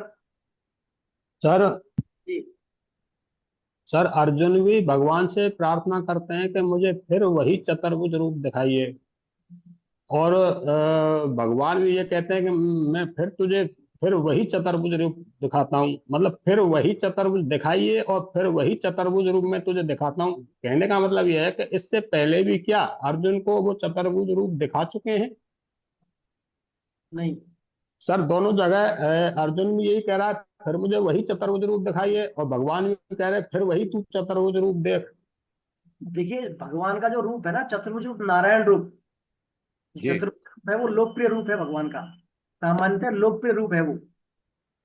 भगवान ने जहां जहां भी अपने भक्तों को दर्शन दिए, ज्यादा जो दर्शन दिए अपने सिद्ध भक्तों को, ज्यादातर भगवान चतुर्भुज रूप में आते हैं ज्यादातर, है ना। सभी की धारणा भगवान के चतुर्भुज रूप की धारणा रहती है। तो अर्जुन के मन में भगवान की चतुर्भुज रूप की धारणा थी कि भगवान चतुर्भुज रूप होंगे, शंख चक्र गदा पद्म लिए होंगे। तो भगवान को, अर्जुन को तो भगवान ने विष्णु रूप दिखा दिया, उग्र रूप दिखा दिया। तो अर्जुन कहते हैं भगवान मुझे वही रूप दिखाइए चतुर्भुज रूप आप। उसी की भाषा में सर मैं कुछ कहना चाहती हूँ। जी सर जो श्लोक नंबर 17 है ना उसमें मतलब चतुर्भुज रूप दिखाया, पहले क्रीटिनंग अंगदीनंग चक्रण च, फिर उसके बाद उनका उग्र रूप और उग्र रूप को देखकर जब अर्जुन घबरा गए तो तब अर्जुन ने उनसे प्रार्थना की कि आपका वही चतुर्भुज रूप दिखाइए, तब उन्होंने ये हो सकता है। हाँ रूप जो रूप था ना विश्व रूप था। कौन सा वो 17वां श्लोक है, कौन सा है मैडम? हाँ 17वां श्लोक में मतलब विश्व रूप जो रूप दिखाया था भगवान ने शुरुआत में अर्जुन को, विश्व रूप था ना उसमें सभी तरह भगवान के रूप थे। उसमें भगवान के था बहुत सारे मुख, भुजाएं, चारों तरफ आकाश पाताल में कहीं ओर छोड़ने, सभी रूप थे हाँ उसमें। सर 17वें श्लोक में दे रखा है। मैं आपको किरीट मुकुट गदा चक्र शंख पद्म धारण किए हुए देख रहा हूँ। हाँ स्तुति वाला श्लोक है वो, कीर्तन गगन चक्रम वाला हाँ स्तुति। हाँ उनमें सब रूप थे, विश्व रूप में सब रूप थे भगवान के, है ना। तो वो तो सब सम्मिलित रूप हो गए वो। अर्जुन तो कह रहा है भाई ये तो सब सब आ गए इसमें, आकाश में दिखे तो अंत नहीं आपका, चारों दिशाओं में, दसों दिशाओं में अंत नहीं। तो फिर अर्जुन ने कहा आपका मुझे वही दिखाई रूप, चतुर्भुज वाला रूप दिखाई, मतलब एक प्रकार छोटा रूप दिखाइए आप, है ना। विश्व रूप के बाद, विश्व रूप के बाद था ये, विश्व रूप और उपरूप के बाद, ये बात है सर इसमें ना। सर, एक एक कथा और आती है, जब भगवान क्या नाम है, द्वारका में जब वो कोई यज्ञ करते हैं तो वहां पे कोई पंडित, गरीब पंडित रहता है, उसके बच्चों को यमराज उठा उठा कर ले जाता, उसके 5-7 बच्चों को ले जाता था झोंपड़ी में से। तो फिर वो अर्जुन वहां था उनके साथ में, तो ये यज्ञ चल रहा था, तो वो पंडित जी रोते रोते आए कि मेरे तुम काय के भगवान हो, तुमको भगवान कहते हैं, उनको बुलाने देने लगा। तो मैं अर्जुन क्या है अब खड़ा था, तो चल मैं तेरी रक्षा करता हूँ, अब के कौन सा बच्चे को ले जाएगा। तो फिर भी वो अर्जुन से भी नहीं रोके, फिर भगवान को स्वयं गए, फिर वो उसको जिस लोक में गए थे वहां से लेकर के आए थे उन बच्चों को। तो उस रास्ते में फिर भगवान ने दिखाया था, ऐसा कुछ मैंने सीरियल में देखा है सर, टीवी में। अब देखिए गुरु सीरियल का तो इतना मैं कह नहीं सकता, बाकी ये कथा आती है, कथा आती है शास्त्रों में, कथा है ना। हाँ अर्जुन अपने आप को चुनौती लेते हैं उसको कि मैं हाँ सर, हाँ लेकर आऊंगा। गुरु हाँ, दक्षिणा में कृष्ण जी लाके देते हैं अपने गुरु के पुत्रों को, अमृत पुत्रों को। वो अलग बात है, वो तो वो अलग प्रकरण है। तो ये द्वारका वाली जो कथा है ये है बिल्कुल, तो भगवान उसको बहुत लोगों में लेके यात्रा ले गए थे अपने हाँ साथ, हाँ, करती थे। हाँ रास्ते में दिखाते हैं सर, वापसी में। हाँ, तो ये मेरी कथा मैंने भी पढ़ी है कहीं, है ना। इतनी मेरे को इस बारे में ज्यादा जानकारी नहीं है, तो होगा वो, बहुत सारी कथा हो सकती है अलग अलग, है ना। इसमें अपना करें अपनी तो बात फिलहाल विश्व रूप दर्शन में जो पढ़ा है हमने, इसके बारे में आपको बात हो बोले आप, है ना। बाकी तो रेफरेंस कथा है बहुत सारी। सर मेरा एक प्रश्न था, जी आपने कहा था अगर माला वगैरह करते हैं तो भगवान के धाम पहुंच जाएगा वो भक्त, पर भगवान के दर्शन नहीं कर पाएगा, आपने ऐसा कहा था। नहीं ऐसा, मैंने ये कहा था कर्मयोग और ज्ञान योग से हम भगवान को जो है जान सकते हैं और मान सकते हैं और भगवान में प्रवेश कर सकते हैं, लेकिन भक्ति योग के द्वारा हम भगवान के दर्शन भी कर सकते हैं। तो दर्शन वाला मामला जो है सिर्फ भक्ति योग में ही से संबंध है, भगवान से अनन्यता के द्वारा। तो अनन्यता, भगवान को जानने मानने में और दर्शन करने में, इसमें अंतर क्या रह गया फिर? अंतर ये रह गया, भगवान को जानना यानी अपने स्वरूप में स्थित हो जाना। ज्ञान मार्ग का जो प्रोसेस है, ज्ञान मार्ग में हम क्या है, अपने स्वरूप में जान, हम भगवान के अंश हैं, हम भगवान के अंश हैं, बाकी सब माया है। यानी अपने स्वरूप को जान जाए, भगवान को जान जाए, वो ज्ञान मार्ग की अंतिम परिणति है। कर्मियों के द्वारा हम करते सेवा करते हैं सभी संसार को भगवान का मानकर, है ना, कि संसार जो है भगवान का ही स्वरूप है, सबकी सेवा करते हैं कर्मयोग में। तो वो भगवान को हमने मान लिया, अपन संसार को भगवान मान लिया, तो मान लिया कर्मयोग में और जान लिया ज्ञान योग में। लेकिन भगवान के दर्शन, भगवान के साथ लीलाओं में सहभागिता, वो हम भक्ति योग के द्वारा कर सकते हैं, अनंतता के द्वारा कर सकते हैं। जैसे भगवान के धाम में जाते हैं वहां पर हम, तो ज्ञानी योग वाला भी भगवान के धाम को प्राप्त होता है, कर्मी भी भगवान के, कर्मयोगी वाला भी भगवान के धाम को प्राप्त होता है। लेकिन जो भक्ति योगी है, अनंत वाला भक्ति योगी, वो भगवान के धाम में जाकर भगवान के साथ जो भगवान लीलाएं करते हैं, भगवान साथ डांस भी करेगा, सिंगिंग करेगा, वो भगवान साथ लीलाओं में अवतार साथ साथ आएगा लेकर, वो भगवान के साथ अवतार लेकर आएगा, यानी भगवान के साथ सहभागिता करेगा। वो कौन? भक्ति योगी। और ज्ञान योगी नहीं करेगा, ज्ञान योगी बस वहां एंट्री हो जाएगी धाम में, वहां मोक्ष मिल जाएगा उसको, बस मुक्ति मिल जाएगी वहां। लेकिन भक्ति योगी के लिए सब ये क्या रास्ते खुले हुए हैं, भगवान के दर्शन करेगा, भगवान के साथ साथ वो लीलाएं सहभागिता साथ साथ सब काम करेगा वहां पर। ये है तो ज्ञान योगी वहां पे एंटर करके करेगा क्या? मुक्त हो जाएगा बस, वो बार बार उसका पुनर्जन्म नहीं होगा, वो पुनर्जन्म ना विद्यते, बार बार उसका संसार में आवागमन नहीं होगा, वो भगवान के धाम में रहेगा वहां। जी थैंक यू। नमो नमः आचार्य जी। जी ऋतु जी। मेरा प्रश्न है जी, जब युधिष्ठिर जी इतने ज्ञानी थे तो उन्होंने दूत क्रीड़ा क्यों खेली? देखिए उस समय वैदिक काल में एक राजाओं का वहां स्टेटस था ये खेलने का, तभी खेलते थे वहां पर, उस समय एक परंपरा कल्चर था वहां का, खेलते थे। और दूसरी बात युधिष्ठिर जी में खास ये थी, वो नकारते नहीं थे बात को। जैसे उन्होंने चैलेंज किया था ना कौरवों ने, आइए खेलते हैं, तो वो क्या मना नहीं कर सकते थे वहां पर। ऐसा राजाओं के लिए ऐसा था पहले, उस काल में खेलते थे राजा आपस में। लेकिन उन्होंने चीटिंग के द्वारा जो है, सब उनके जो मामा थे कौरवों के, मामा शकुनी मामा जो गांधारी के भाई थे, उन्होंने कहीं ना कहीं चीटिंग करके फंसा लिया था उनको।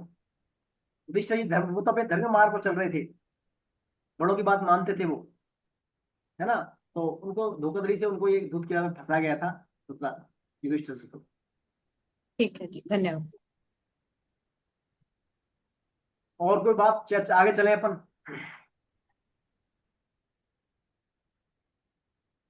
चलिए अपना आगे चलते हैं। तो देखिए भगवान ने यहाँ पर अर्जुन को विश्व रूप दिखा दिया, विभूतियां दिखा दी, सब बातें दिखा दी, और अंत में भगवान ने कह दिया कि मेरे लिए कर्म कर, मेरे परायण हो जा, मेरा भक्त बन जा, और सबसे आसक्ति रहित हो जा, वैर रहित होकर तू मुझे ही प्राप्त होगा। ऐसा भगवान ने कह दिया अर्जुन से। अब अर्जुन जो देखिए सब बातों को रिवाइज करता है, अपनी पूरी बातों को अब तक सुनी अर्जुन ने। तो भगवान ने भिन्न भिन्न समय पर भिन्न भिन्न प्रकार की अर्जुन को बात बोली है। जैसे भगवान ने 6ठे अध्याय में बोला था, मदगति नांतरात्मना श्रद्धावान भजते हो माम, है ना, जो मतलब श्रद्धावान भक्त मेरा भजन करते, तल्लीन होकर मेरा भजन करता है। चाहे पहले तो कहा भगवान ने ज्ञानी कर्मी योगियों में योगी श्रेष्ठ है, फिर कहा उन योगियों में भी कौन श्रेष्ठ है, जो मेरा नित्य निरंतर भजन करता है, ऐसा भगवान ने कहा था 6ठे अध्याय के अंतिम श्लोक में, शायद 46 में। फिर भगवान ने कहा था 7वें में, कहा था मैया सक्मना पाठ योग मिजनदाश्रय, यानी मुझ में अनन्य प्रेम वाला, आसक्त मुझ में होकर मेरे मन वाला है, वो ऐसा मुझे योगी भक्ति योगी मुझे प्रिय है, ऐसा कहा था। फिर भगवान ने कहा था इसमें कहा था मयि अर्पित मनोबुद्धि, है ना, तस्मात् सर्वेषु कालेषु माम अनुसृत्य मयि अर्पित मनोबुद्धि, 8.7 में शायद, कि मुझ में मन बुद्धि अर्पित करने वाला मुझे प्राप्त होता है। अनन्य बार बार अनन्यता की बात कही भगवान ने, है ना, ऐसी बात कही है। तो ये सब बातें भगवान के साकार रूप की बातें हैं। मेरा ध्यान करता है, मेरा चिंतन करता है, मेरा मनन करता है, तो भगवान की साकार उपासना की बातें हैं।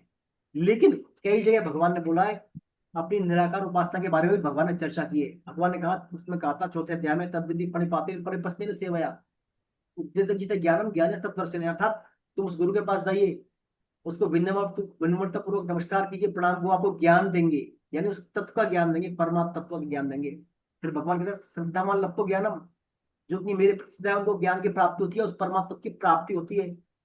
फिर भगवान कहते हैं जो कर्ता रहित है और कर्ता अभिमान रहित, फलेच्छा रहित है, उसको क्या है, नए किंचित करोति युक्त मते, यानी उसको वो सब कुछ नहीं करता हुआ भी मेरे तत्व को प्राप्त होता है ना। फिर भगवान ने 6.23 उसमें कहा था आत्मसम्मान कृत्वा, यानी शनैश्वर ऊपर में दे, धीरे धीरे व्यक्ति संसार से ऊपर होकर धीरे धीरे परम तत्व को प्राप्त कर लेता है। यानी कहने का तात्पर्य भगवान ने भिन्न भिन्न जगह पर अपने साकार रूप की और अपने निर्गुण यानी ज्ञान रूप परम तत्व की बात कही है। अर्जुन के मन में प्रश्न आया, भगवान कुछ लोग आपकी साकार रूप की उपासना करते हैं और कुछ लोग आपकी जो है अविनाशी स्वरूप की, यानी जो अविनाशी स्वरूप का परम तत्व है, निराकार फॉर्म है, उसकी उपासना करते हैं। तो आप ये जो बात मेरे कह रहे हैं, मेरे से कह रहे हैं पर क्या है, मेरे में मन लगा, मेरे लिए कर्म कर, ये किस संदर्भ में बात को मालूम है? अर्थात हम आपके साकार रूप की उपासना करें तो ज्यादा ठीक रहेगा, या हम आपके निराकार रूप की उपासना करें तो ठीक रहेगा? ठीक कौन सा रहेगा और दोनों में श्रेष्ठ कौन सा रहेगा? ऐसी अर्जुन के अंदर जिज्ञासा पैदा होती है। तो देखिए भगवान के 3 फॉर्म है।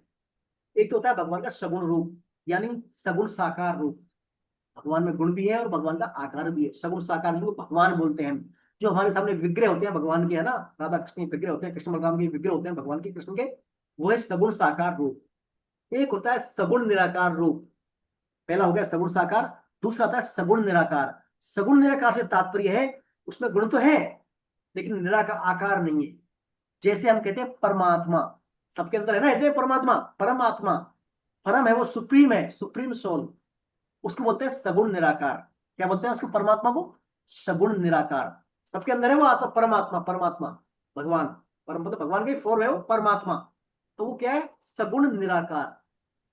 सगुण साकार भगवान का विग्रह हो गया, जो फॉर्म है भगवान सगुण साकार, सगुण निराकार परमात्मा। वो एक होता है जो हर जगह व्याप्त है, परमात्मा यहाँ भी है, वहां भी है, अंदर भी है, बाहर, सब जगह व्याप्त है, वो दिखता नहीं है हमारे को, ना कोई आकार ना कुछ, उसका कोई गुण नहीं है उसमें, सब जगह व्याप्त है वो हमेशा ही, यानी निर्गुण निराकार। निर्गुण निराकार, तो निर्गुण निराकार क्या होगा? ब्रह्म बोलते हैं उसको, यानी भगवान की ज्योति, भगवान के तेज की ज्योति, जो भगवान ने अपने धाम में उनका शरीर के तेज से आ रहा है, ज्योति सब जगह व्याप्त है वो, उसको बोलते हैं निर्गुण निराकार स्वरूप। यानी 3 बातें हो गई, एक हो गया निर्गुण निराकार ब्रह्म, एक हो गया सगुण साकार परमात्मा, एक हो गया सगुण निराकार परमात्मा, एक हो गया सगुण साकार यानी भगवान। अर्जुन के मन में जिज्ञासा है, भगवान आपके सगुण साकार की पूजा करते हैं कुछ लोग, तो कुछ लोग आपके सगुण निराकार यानी परमात्मा के रूप में पूजा करते हैं, कुछ आपकी निर्गुण निराकार ब्रह्म के रूप में उपासना करते हैं। उन सब में कौन श्रेष्ठ है, कौन उत्तम है? ऐसी अर्जुन भगवान से जिज्ञासा करते हैं। तो इन जिज्ञासाओं का समाधान भगवान आने वाला जो अध्याय अपना भक्ति योग, इसमें भगवान उन प्रश्नों का समाधान करेंगे।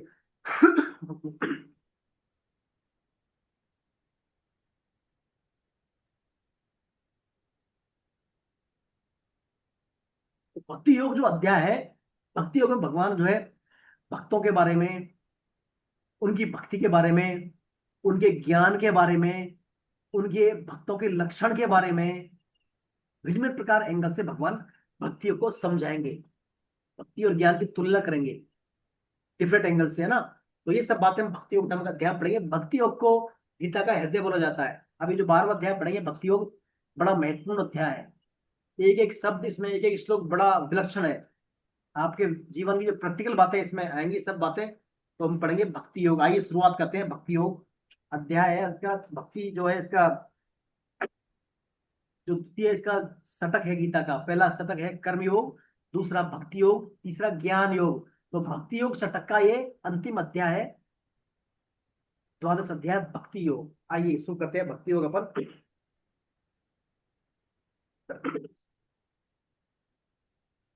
तो मूल में इसमें अर्जुन का प्रश्न है कि निर्गुण निराकार और सगुण साकार और सगुण निराकार के उपासकों में श्रेष्ठ कौन है ना। अर्जुन भगवान से शुरू करते हैं पूछना। अर्जुन उवाच, अर्जुन उवाच। कौन शुरुआत करेंगे इस श्लोक की?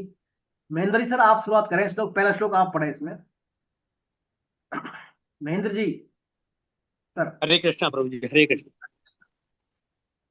अर्जुन उवाच एवं सततयुक्ता ये भक्ता सत्वां पयुपासते ये चाप्याक्षर अव्यक्तम तेषां के योग वित्तमाम। अर्जुन बोले, जो अनन्य प्रेमी भक्तजन पूर्वोक्त प्रकार से निरंतर आपके भजन ध्यान में लगे रहकर आप सगुण रूप परमेश्वर और जो केवल अविनाशी सच्चिदानंद रूप निराकार ब्रह्म को ही अति श्रेष्ठ भाव से भजते हैं, उन दोनों प्रकार के उपासकों में अति उत्तम भोग योग वित्ता कौन है? हरे कृष्णा प्रभु। तो वही प्रश्न अपन जो चर्चा की थी कि उनमें दोनों में उपासक में, सगुण में और निर्गुण उपासकों में श्रेष्ठ कौन है, ऐसा प्रश्न अर्जुन से जो है, अर्जुन जो है भगवान से पूछ रहे हैं। एवं सतत युक्ता ये, यानी सतत युक्त माने क्या है? सतत यानी कंटिन्यूअस, हरनेस, लगातार। तो सतत युक्त से तात्पर्य यहाँ पर है कि जैसे मैं भगवान का ही हूं, मैं भगवान का ही हूं, इस प्रकार भगवान का होकर रहना ही क्या है? सतत युक्ता, सतत युक्त होना। मैं भगवान का ही धारणा होनी चाहिए। तो भगवान में पूर्ण श्रद्धा रखने वाले साधक भक्तों का एकमात्र उद्देश्य क्या होता है? भगवत प्राप्ति। अतः प्रत्येक कार्य जो करता है साधक, चाहे परमार्थिक कार्य करे वो, चाहे भगवत संबंधी जप ध्यान करे, या कोई व्यवहारिक कार्य करे, या कोई शारीरिक और आजीवन संबंधी कार्य करे, हर क्रिया में उनका जो है भगवान से नित्य निरंतर संबंध होना ही क्या है? सतत युक्ता है। तो नित्य निरंतर संबंध हर क्रिया में भगवान से बना रहे। हमसे प्राय भूल क्या होती है? हमसे क्या प्राय भूल होती है? हम क्या करते हैं परमार्थिक क्रियाओं में, तो करते समय यानी जब तप ध्यान करते हैं तो भगवान से संबंध मानते हैं अपना, और पर व्यवहारिक जो क्रियाएं करते हैं हम संसार में, उस समय हम अपना संबंध किससे मानते हैं? संसार से मान लेते हैं। तो सतत युक्त वाली बात रहती है क्या फिर हमारी? वो सतत युक्त वाला भाव फिर खंडित हो जाता है हमारा। तो जब तक इस भूल का कारण क्या है? खास कारण क्या रहा कि साधक का जो है समय समय पर साधक के उद्देश्य में भिन्नता का पाया जाने वाला, यानी हमारे उद्देश्य में भिन्नता, हमारा उद्देश्य के प्रति एक दृढ़ता नहीं होना।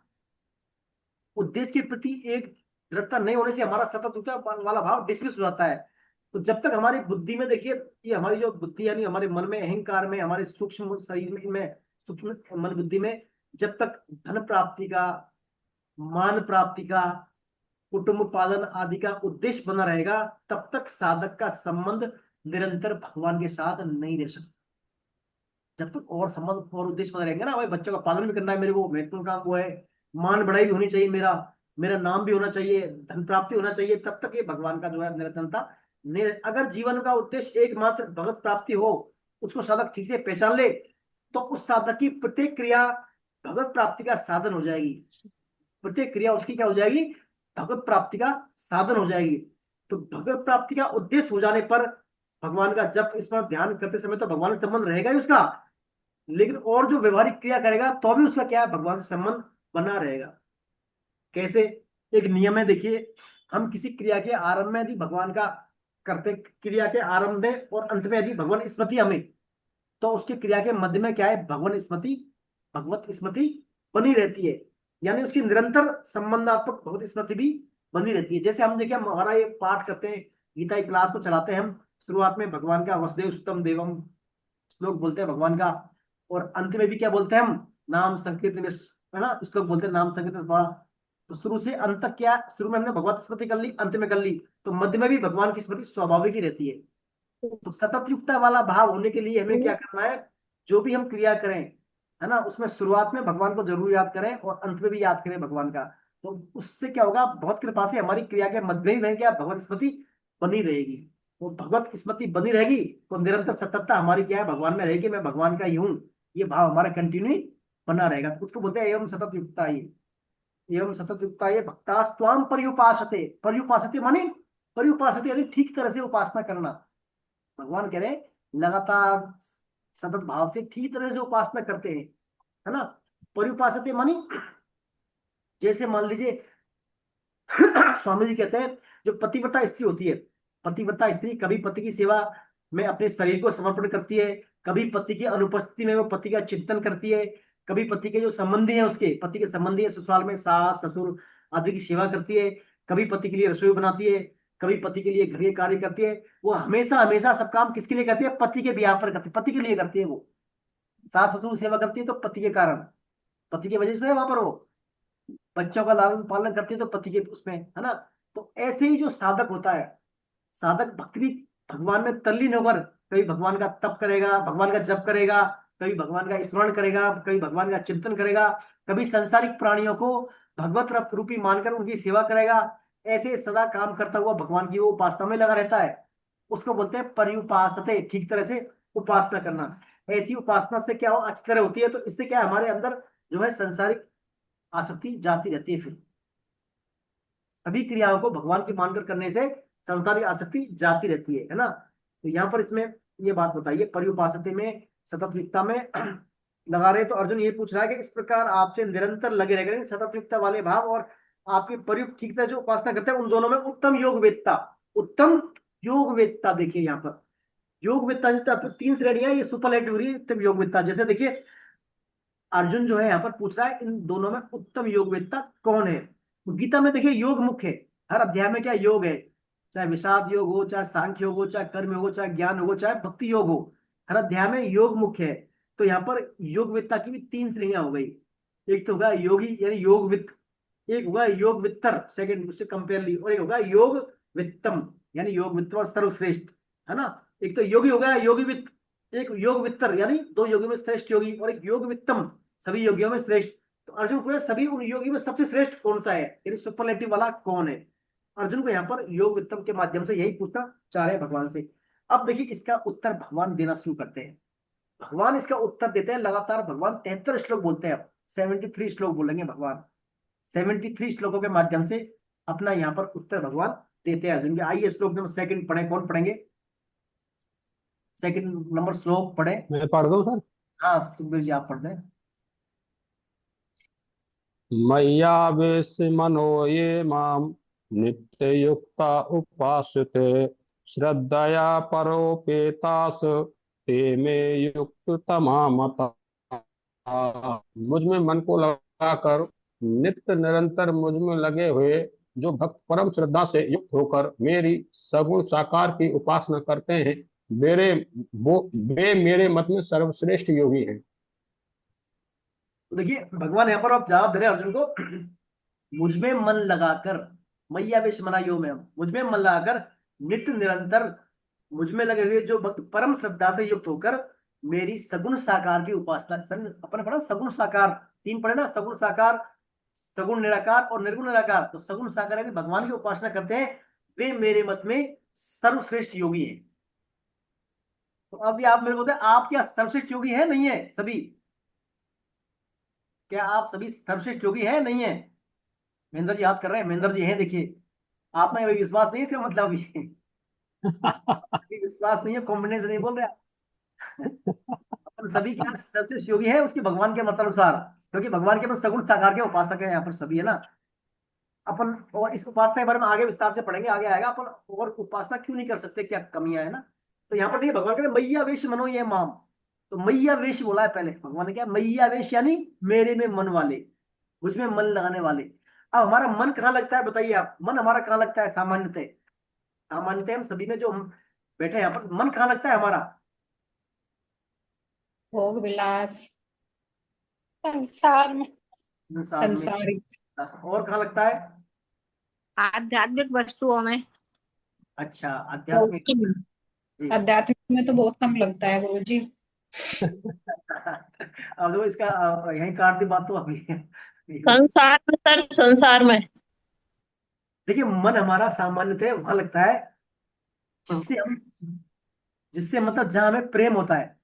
सामान्यतः जहां हम जिससे जब प्रेम करते हैं मन हमारा वहीं लगता है। चाहे हम बेटे पोतों से प्रेम करते हो, चाहे रुपए पैसों से प्रेम करते हो, चाहे पति से, चाहे पत्नी से, चाहे बच्चों, जहां हम प्रेम करते हैं ना वहीं हमारा मन लगता है। ये स्वाभाविक बात है। जहां जिसके ज्यादा हम प्रेम करते हैं, जो हमारे सबसे प्रिय है चीज, वहीं मन लगता है ना। और प्रेम, जिससे हम प्रेम करते हैं, चिंतन भी उसी का होगा, फिर हमें स्वाभाविक रूप से उसी का चिंतन होगा। तो भगवान कहते हैं मैया वेश मनो ये माम, यानी मुझ में मन लगाने वाले। तो प्रिय भी भगवान लगने चाहिए हमारे को, और चिंतन भी भगवान का होना चाहिए, तभी भगवान में मन लगेगा, है ना। तो उनके लिए भगवान कह रहे हैं सर्वश्रेष्ठ वो है कौन? भगवान इनको प्रिय लगे, भगवान का ही चिंतन हो, और वहीं जो फिर भगवान में मन लगे।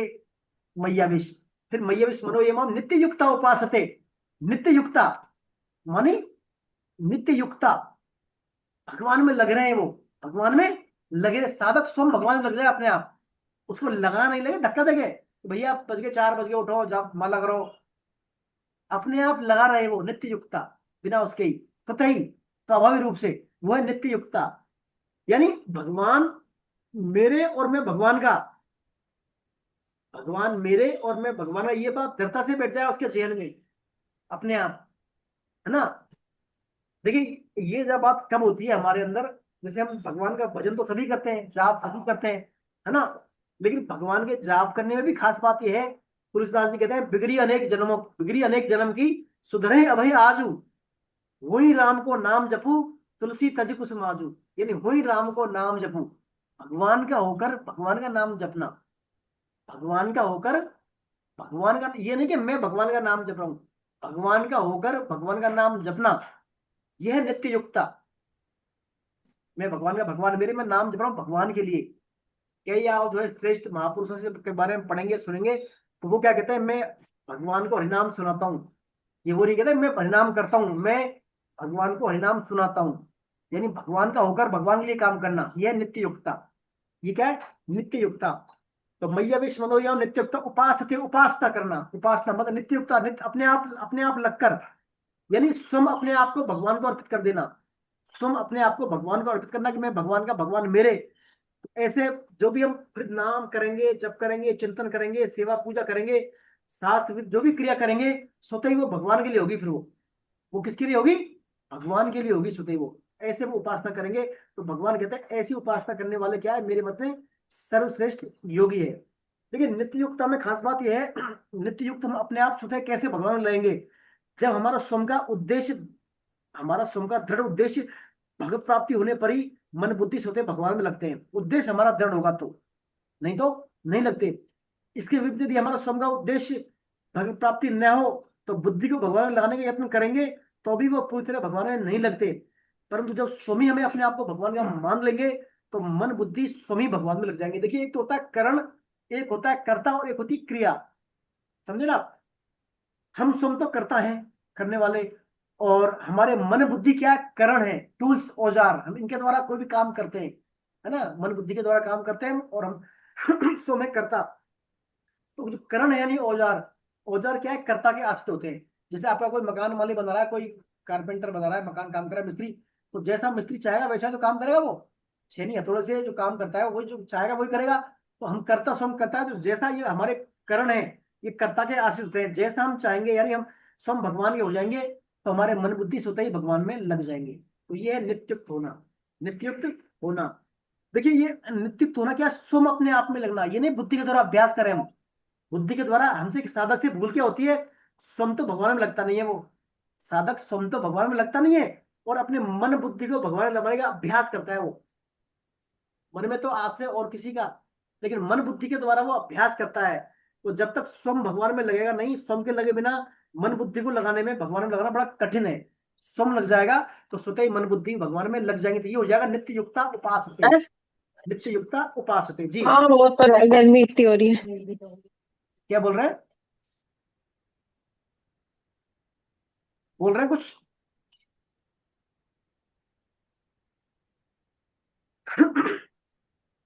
तो यहाँ पर देखिए भगवान यही कहना चाह रहे हैं कि जो परम श्रद्धा से युक्त होकर, देखिए परम श्रद्धा वाली बात भी आती है इसमें, श्रद्धा, श्रद्धा या परियोते पास ते में युक्तमा मता। देखिए हमारी श्रद्धा, साधक की श्रद्धा सामान्यतः वही होती है जिसे वह सर्वश्रेष्ठ समझता है, जिसको वो सर्वश्रेष्ठ समझता है वही साधक की श्रद्धा होती है। और श्रद्धा होने पर अर्थात बुद्धि लगने पर वह अपने द्वारा निश्चित किए हुए सिद्धांत के अनुसार स्वाभाविक जीवन जिएगा और अपने सिद्धांत से कभी विचलित नहीं होगा, श्रद्धा उसमें होगी तो। अपने पढ़ा था जहां प्रेम होता है वहीं क्या मन लगता है और वहीं पर श्रद्धा होती है। जहां प्रेम होता है वहीं मन लगता है और वहीं श्रद्धा होती है, बुद्धि वहीं लगेगी। तो प्रेम में, हमारे प्रेम में प्रेमास्पद के संग की तथा श्रद्धा में जो आज्ञा पालन की मुख्यता रहती है। देखिए प्रेम जहाँ होता है तो वहां प्रेमास्पद के संग चाहते हैं, वहां जिसके प्रति प्रेम बनी, भगवान का प्रेम करते हैं भगवान से, तो भगवान का हम संग चाहते हैं, भगवान का संग, भगवान के भक्तों का संग।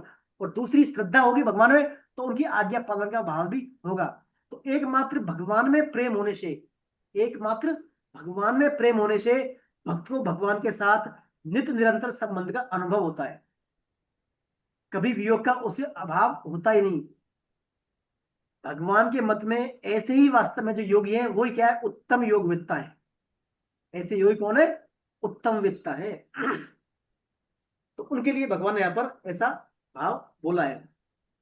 तो इस प्रकार भगवान ने जो यहाँ पर श्रेष्ठता की बात कही है, इसका तात्पर्य क्या है कि श्रेष्ठ योग किए हैं, इससे तात्पर्य है कि मनुष्य जो है कर्मयोग, ज्ञान योग आदि के द्वारा किसी भी मार्ग से चले, वास्तव में श्रेष्ठ वही है जिसको भक्ति प्राप्त हो गई है।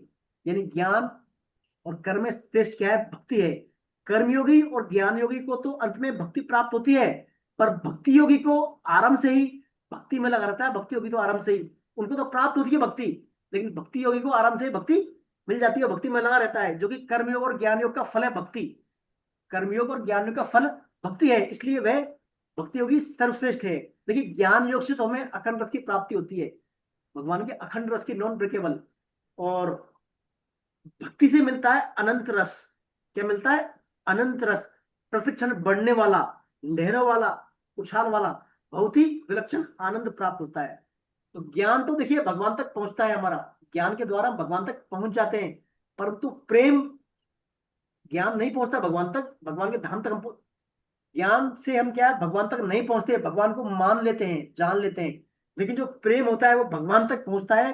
और ज्ञान का अनुभव करने वाला स्वयं और प्रेम का अनुभव करने वाला ज्ञाता। और तो भगवान क्या है, ज्ञान के भूखे नहीं है, भगवान किसके भूखे, प्रेम के भूखे भगवान, है ना। तो देखिए प्रेम का लिंक है भक्ति से, तो भक्ति योगी इसलिए श्रेष्ठ कहा है भगवान ने इसीलिए इसको क्या है, नित्य निरंतर मुझ में लगा हुआ, ठीक तरह से उपासना करने वाला, सत्य रूप से लगा हुआ, वो मुझे क्या है, उत्तम योगविद्ता है। यानी प्रेमी, मेरा भक्त, वो मेरे लिए यहाँ पर श्रेष्ठ है। तो मूल तत्व क्या हुआ फिर, प्रेम। भगवत प्रेम मूल तत्व हुआ हमारा, ज्ञान मूल तत्व नहीं हुआ, मूल तत्व क्या हुआ, भगवत प्रेम हुआ। तो ये यहाँ पर भगवान इसलिए इसकी उपासना, ऐसे उपासकों को भगवान श्रेष्ठ बता रहे हैं। आइए चलते हैं आगे, श्लोक नंबर 3 और 4। कौन पढ़ेंगे श्लोक नंबर 3 और 4? मैं पढ़ती हूँ।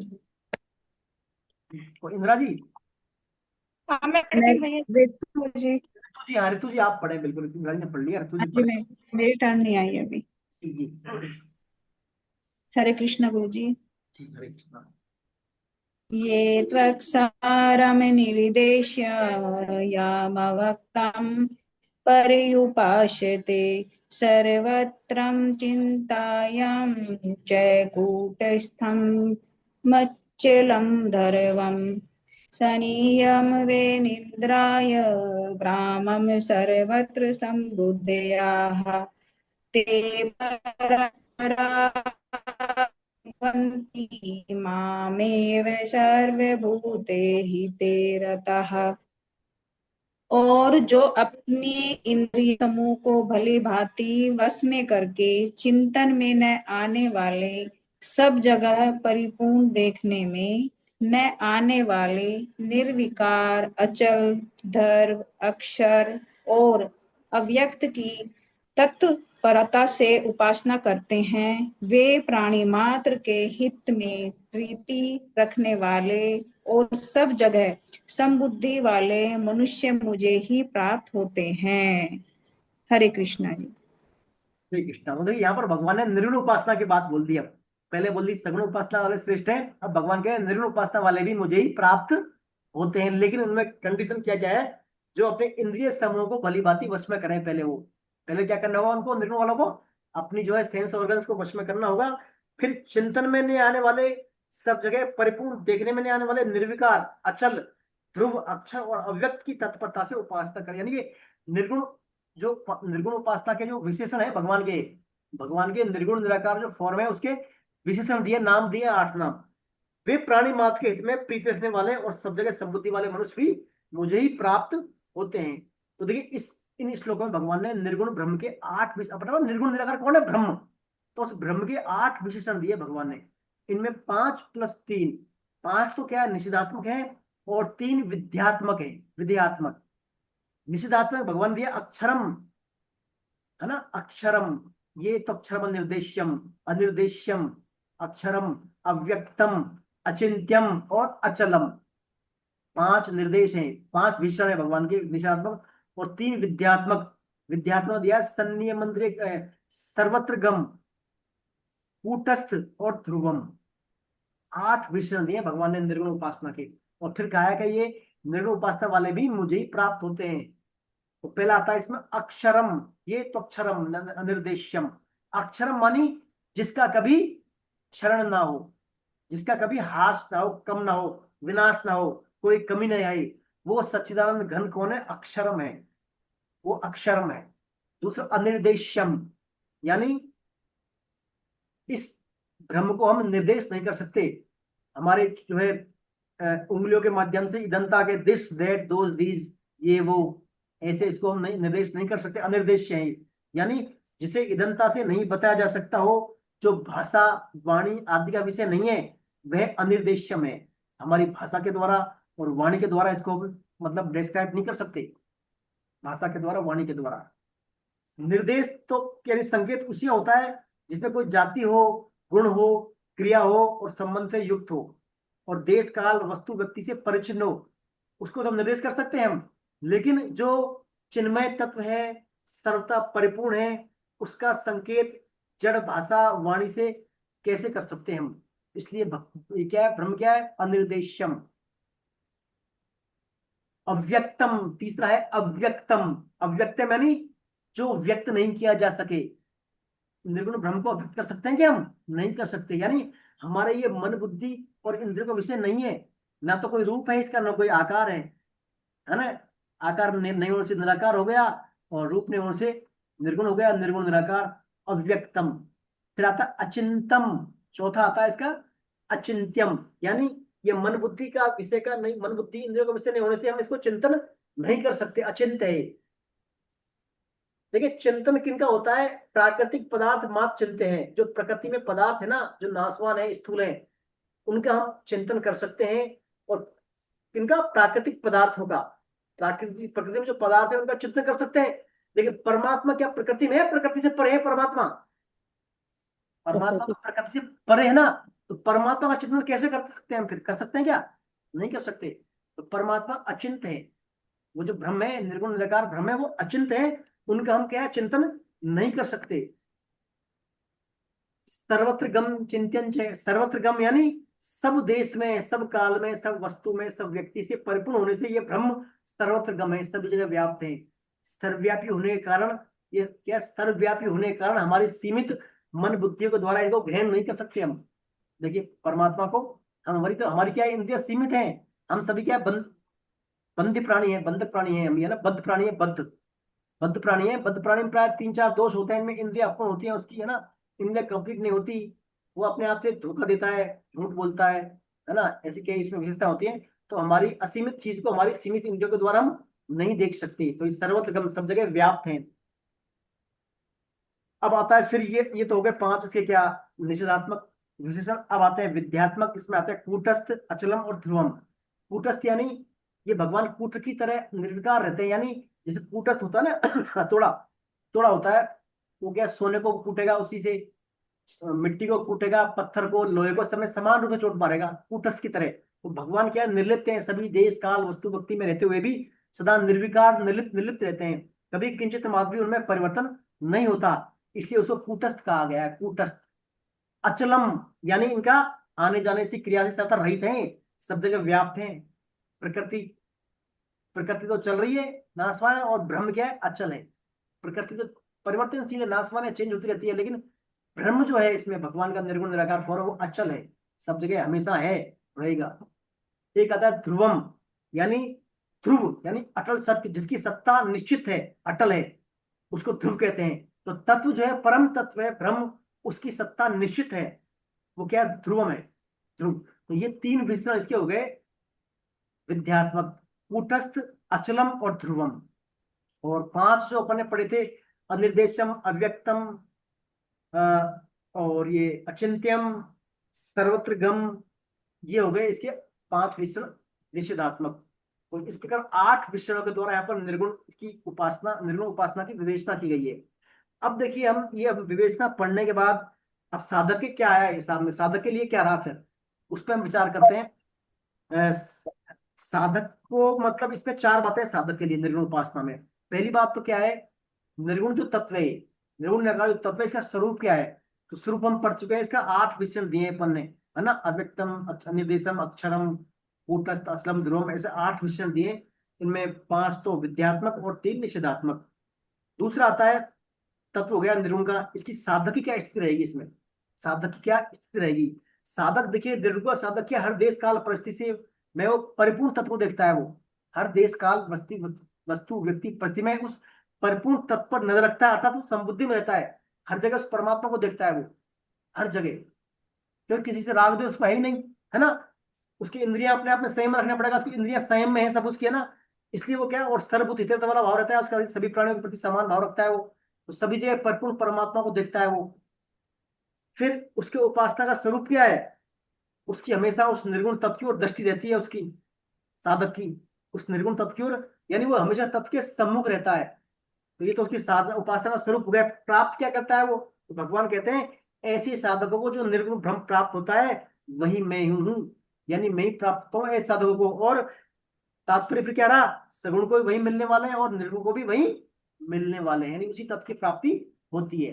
ये भगवान यहाँ पर निर्गुण उपासना के बारे में थोड़ा डिटेल में बताया है। आइए अब चलते हैं आगे अपन। अब देखिए भगवान यहाँ पर बता रहे हैं निर्गुण उपासना में और सगुण उपासना में कंपेयर कर रहे हैं आगे भगवान अगले श्लोक में। आइए श्लोक नंबर 5 पढ़ते हैं। कौन पढ़ेगा? मैं पढ़ती हूँ भैया जी, मैं पढ़ती हूँ। संतोष जी पढ़ रही है, संतोष जी पढ़े आप। अच्छा। क्लेशो अधिकतर तेषाम् अव्यक्तासक्त चेतसाम् अव्यक्ता ही गतिर्दुख देह अभिद्भिर्वाप्यते। अव्यक्त में आसक्त चित्त वाले उन साधकों को अपने साधन में कष्ट अधिक होता है, क्योंकि देहाभिमानियों के द्वारा अव्यक्त विषय गति कठिनता से प्राप्त की जाती है। निर्गुण निराकार, सगुण साकार, निर्गुण निराकार में देहाभिमान बड़ी बाधा आ जाती है। यहाँ पर भगवान ने बताया इसके बारे में, निर्गुण साधना के बारे में थोड़ा बताया है। क्लेशोधिक तरस्तेषाम अव्यक्ता सचेतसाम, अव्यक्ता सचेतसाम यानी अव्यक्त में आसक्त चित्त वाले जो लोग हैं, यहाँ पर उनकी बात कही गई है ना।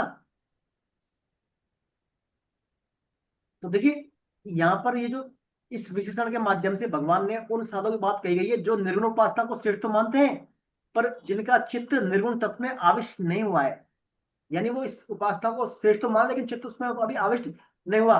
तो तत्व में हमारा चित्त आविष्ट होने के लिए 3 बातें होना जरूरी है। क्या क्या बात जरूरी है? 3 बातें। पहली तो हमारी होती चाहिए उसमें रुचि, दूसरा हमारा विश्वास, तीसरी हमारी योग्यता, तीसरी हमारी योग्यता। तो हम क्या करते हैं, देखिए शास्त्रों के द्वारा, हमारे गुरुजनों के द्वारा निर्गुण तत्व की महिमा सुनने से, जिससे उसमें कुछ रुचि तो पैदा हो जाती है हमारी, और विश्वास भी कर लेते हैं हम परंतु क्या है, हमारा उसके लिए योग्यता नहीं हो पाती। योग्यता क्यों नहीं हो पाती?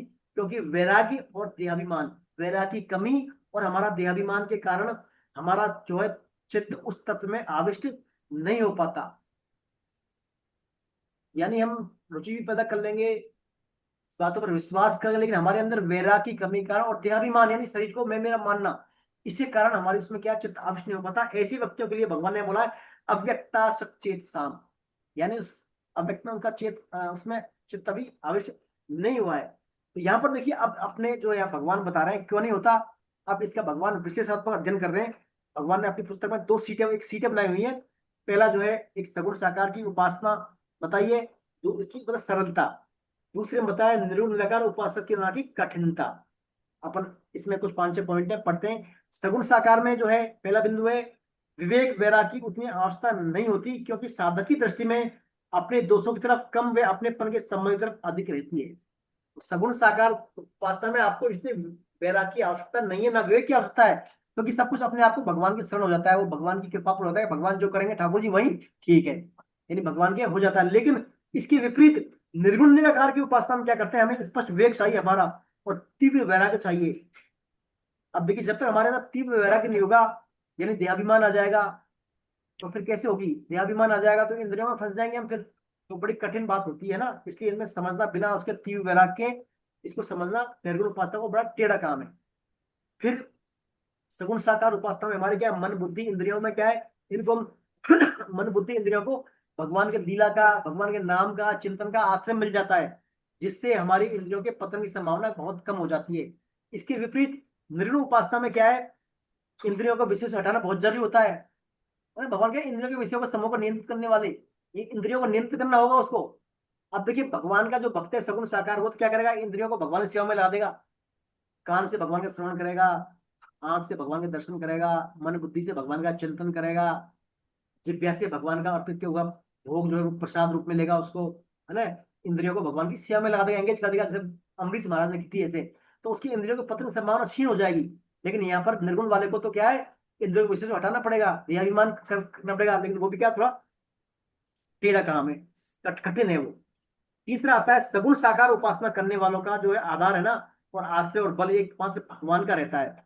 यानी वो कहते हैं सब कुछ भगवान कहते हैं योग क्षेम महाम्यम अनन्या चिंतन तुम वहां परिउपासते, मानी मेरे जो अनुचित वाले भक्त हैं उनका योगक्षेम बहन मैं करता हूँ, यानी उनको प्राप्ति और प्राप्ति की रक्षा मैं करता हूँ, यानी सब उनकी परवाह मैं करता हूँ। इसके विपरीत निर्गुण उपासना वाले साधकों को क्या है, उद्धरे आत्मात्मानम, अपना उद्धार आप ही करना होता है उनको, अपने बल पर ही, यानी उनको जो है आश्रय बल और आधार किसका रहता है, अपने साधना का, अपने आप ही करना होता है। यहाँ भगवान के भक्त रहते हैं, तो ये सहज है, वो कठिन है। फिर ऐसे सगुण साकार की शरणागति बताइए मार्जार शरणागति, और उसकी बताइए मरकट शरणागति। मार्जार शरणागति तात्पर्य बिल्ली के बच्चे की तरह, जैसे बिल्ली का बच्चा होता है ना, वो अपने आप को छोड़ देता है, तो बिल्ली उसको अपने मुंह में उठा के ले जाती है, वो कुछ नहीं करना, छोड़ता है अपने शरीर को, तो बिल्ली खुद ही चिंता करती है, उसकी तब पकड़ती है, ग्रिप बना के, उसको कोई हानि नहीं पहुंचती और एक स्थान दूसरे में ले जाती है उसको। इसके विपरीत बंदर का जो बच्चा होता है, बंदरिया, वो क्या खुद पकड़ती है बंदर के शरीर को, खुद चिपकती है वो जब बंदर चलता है, तो वहां तो खुद का विश्वास है बंदर के बच्चे को, यहाँ बिल्ली के बच्चे को अपनी माँ का विश्वास है। तो इसको बोलते हैं, बिल्ली वाले बोलते हैं मार्जार शरणागति, यानी सगुण साकार की शरणागति मार्जार शरणागति, और ये है मरकट शरणागति निर्गुण निराकार बंदर के बच्चे की तरह। फिर भगवान ऐसे सगुण साकार की उपासना में क्या है, भगवान को जानना, भगवान के प्रवेश और भगवान के दर्शन तीनों मिल जाते हैं इनको।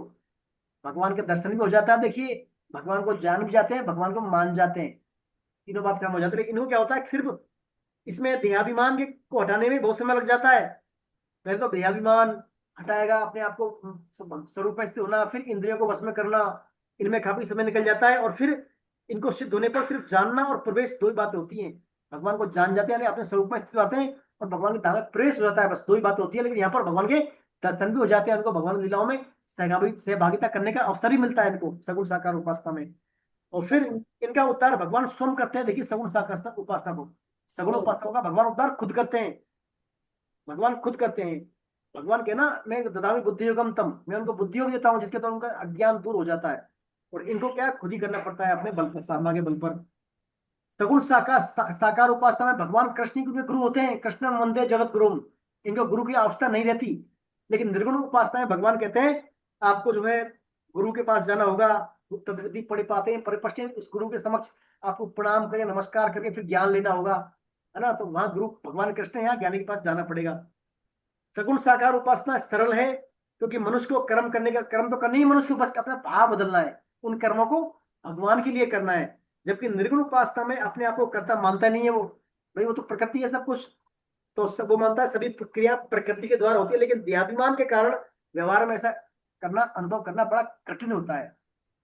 तो ये सब विशेषताओं से लगता है सगुण साकार उपासना सहज है, सरल है, और निर्गुण उपासना बड़ी कठिन चीज है। और अब देखिए कलयुग में तो हमारे पास इतना ना तो समय है, ना हमारे पास आयु है, ना हमारे पास सामर्थ्य है इतनी हम इंद्रियों को वश में कर लें, कर सके इंद्रियों को वश में हम नहीं कर सकते। देहाभिमान हटा सकते हैं क्या? नहीं हटा सकते। अभी लाइट चली जाए, थोड़ा पंखा कम हो जाए तो हम शायद विचलित हो जाते हैं थोड़ी देर में, इंद्रियों के हम वशीभूत हैं। तो इस काल में जो है कली काल में तो बड़ा टेढ़ा काम है निर्गुण साधना का। इंद्रियों को हम भगवान की सेवा में ला सकते हैं, है ना, उसके बहाने से इंद्रियों को बल मिल जाता है, आश्रय मिल जाता है, और हम जो है सगुण साकार इन बिंदुओं के आधार पर कहते हैं सगुण उपासना श्रेष्ठ है।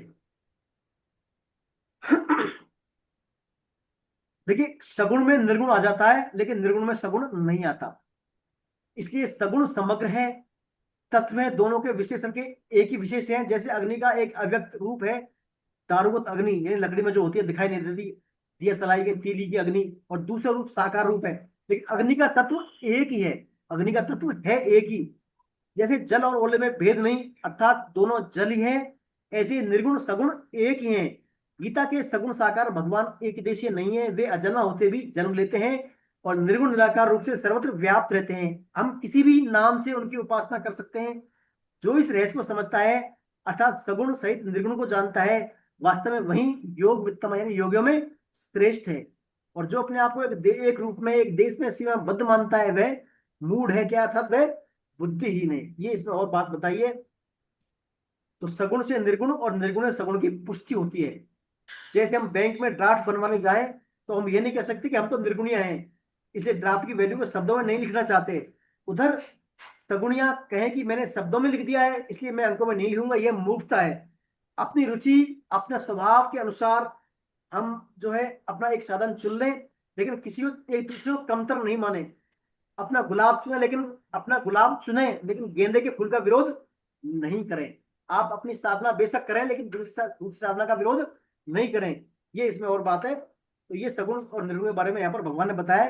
बाकी चर्चा हम अगली क्लास में करेंगे। अभी जो हमने आज तक चर्चा की है यहाँ पर, आज तक इस बारे में आप पे कोई प्रश्न हो, शंका हो तो बोले आप। सर जी, ये जो निर्गुण उपासक होते हैं, ये स्वयं को भगवान का मान के भगवान की भक्ति करते हैं, भगवान का नाम जप करते हैं।